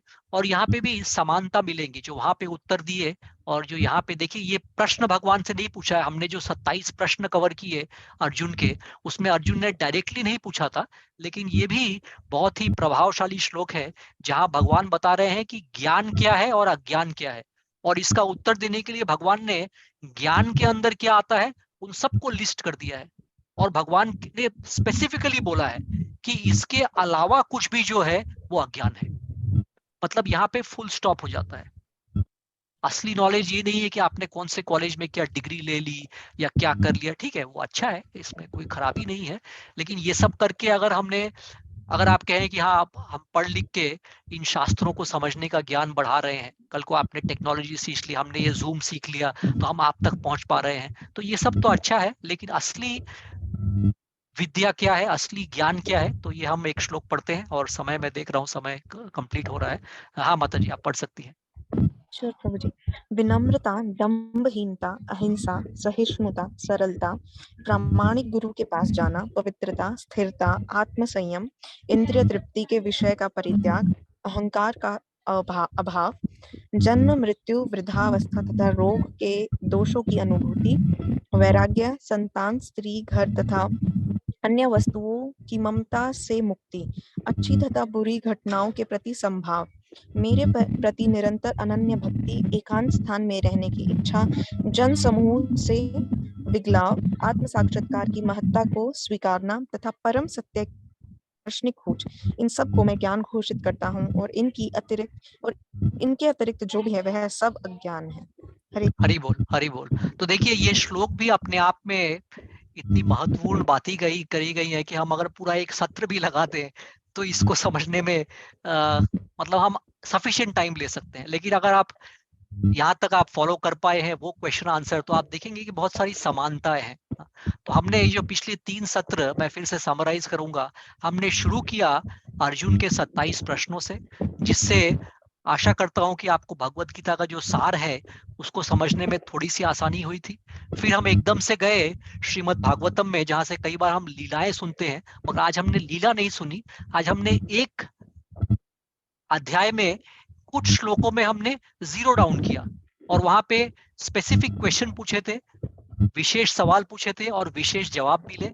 उनका जो जवाब पढ़ा हमने, हम दोबारा से एक बार 1-2 श्लोक देखे हमने भगवत गीता में, यानी कि समानता हमें दिखी। लेकिन वहां पे जो सवाल थे वो और भी सीधे सीधे सवाल थे, यानी कि आप प्रचार करने के माध्यम से या फिर अपने आप को कभी समझाने के लिए भी वो बहुत अच्छे माध्यम है, जहाँ पे सवाल भी बहुत स्पष्ट है और उसके उत्तर भी बहुत स्पष्ट है। तो ये सिलसिला जारी रहेगा। अब अगले सत्र में हम फिर से कोशिश करेंगे कि आपके लिए कुछ नया तैयार करके लाएं। तो अभी हम quickly we will stop sharing and in 5 minutes if we will just wrap up, रिश्वानी, हम 5 मिनट में थोड़ा सा समाप्त करेंगे। जैसे मैंने कहा कि आज मुझे मंदिर दर्शन करने जाना है और खासकर शांति माता जी से निश्चित रूप में उनका आशीर्वाद लेना है और बाकी भक्तगणों का भी आशीर्वाद लेना है। तो ये था हमारा आज का सत्र। हम इन श्लोक जो हमने देखे थे, हम उनका स्नैपशॉट भी भेजेंगे। रिश्वानी, मैं रिक्वेस्ट करूंगा आप अगर वो कर सकते हो तैयार, और उसके बाद आप सेपरेटली मेरे को व्हाट्सएप कर देना, मैं भी एक बार देख लूंगा। और जब तक रिकॉर्डिंग रहेगी हमारे पास तो वो भी जब रेडी हो जाएगी, और जो 27 प्रश्न पूछे थे उसके बारे में भी मैं एक सिंपल सा डॉक्यूमेंट बना दूंगा। तो वो डॉक्यूमेंट भी हम सबको भेज सकते हैं ताकि सबके पास एक सूची की तरह रहे कि 27 प्रश्न जो अर्जुन ने पूछे थे और उसके बाद आज जो प्रश्न और जो हमने उत्तर देखे, आशा करते हैं कि आपको प्रभावशाली लगे हैं वो प्रश्न। किसी की कुछ टिप्पणी है या कुछ प्रश्न है तो मैं उसको रजिस्टर कर सकता हूँ। आज मैं उत्तर तो नहीं दे पाऊंगा क्योंकि मेरे को तैयार होना पड़ेगा मंदिर जाने के लिए, मगर किसी की भी कुछ प्रतिक्रिया है, कुछ मन में आपका संदेह है या कुछ अच्छा लगा तो आप बता सकते हैं।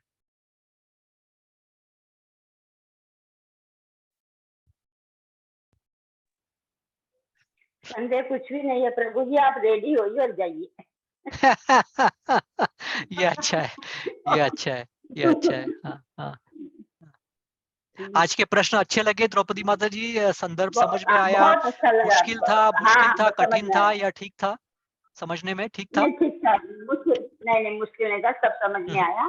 सब याद रखने के ऊपर बात है। बस वही भगवान से बोलती हूँ कि याददाश्त दे, बोलती याद रखूँ, हरे किसी को कृष्णा, बता सकूं, मतलब।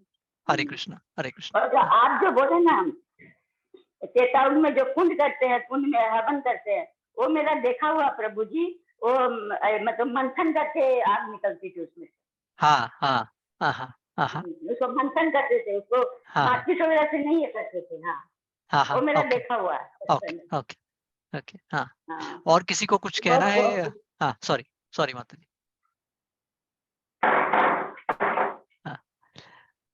हाँ, और किसी को कुछ कहना है सत्र समाप्त करने के पहले? किसी का कोई प्रश्न है या कोई प्रतिक्रिया है?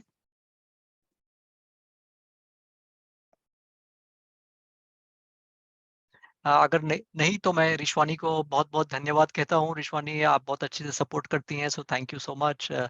बहुत it's always a pleasure to work with you and to get all your support, so thank you so much. May you always have the mercy of Srila Prabhupada. और सभी भक्तों का बहुत बहुत धन्यवाद। पंकज प्रभु, अन्नपूर्णा माता जी, इंदिरा माता जी और विनोदा माता जी, आज तो खास दिन है आपके लिए। तो आशा करें आपकी ये आध्यात्मिक जीवन और ये जो जर्नी है बहुत अच्छी रहे। तो बहुत बहुत धन्यवाद आप सभी को अपना बहुमूल्य समय देने के लिए। तो फिर हम एकत्रित होंगे अगले सप्ताह, और मैं इंतजार कर रहा हूँ कि अक्षय प्रभु भी जल्दी से उनकी परीक्षाएं खत्म हो और उनके पास से हम सुन सकें, क्योंकि उनकी नॉलेज तो मेरे से बहुत ज़्यादा है और थोड़ा सा हम उनको मिस भी कर रहे हैं उनके क्लासेस। तो वो बहुत जल्दी, शायद 3rd वीक ऑफ दिसंबर तक वो वापस आ जाएंगे अपनी परीक्षा समाप्त करके। तो फिर हम उनको सुनेंगे। आज के लिए फिर यहीं आपकी अनुमति तो लेते हम हैं। आपका भी सुनेंगे प्रभु जी, मैं आपका भी सुनेंगे, आपका भी हाँ, अच्छा लगता है। बिल्कुल बिल्कुल माता जी, वो हम लोग हमेशा आपकी हो जाए। आपकी सेवा में लगे रहेंगे पर बराबर से। तो अब आपसे आज्ञा लेंगे। वांछे कल्पतरुभ्यश्च कृपा सिंधुभ्य एव च पतितानां पावनेभ्यो वैष्णवेभ्यो नमो नमः। Hare Krishna, all glories to the dandavat assembled pranam. Devotees, dandavat pranam. Hare Krishna.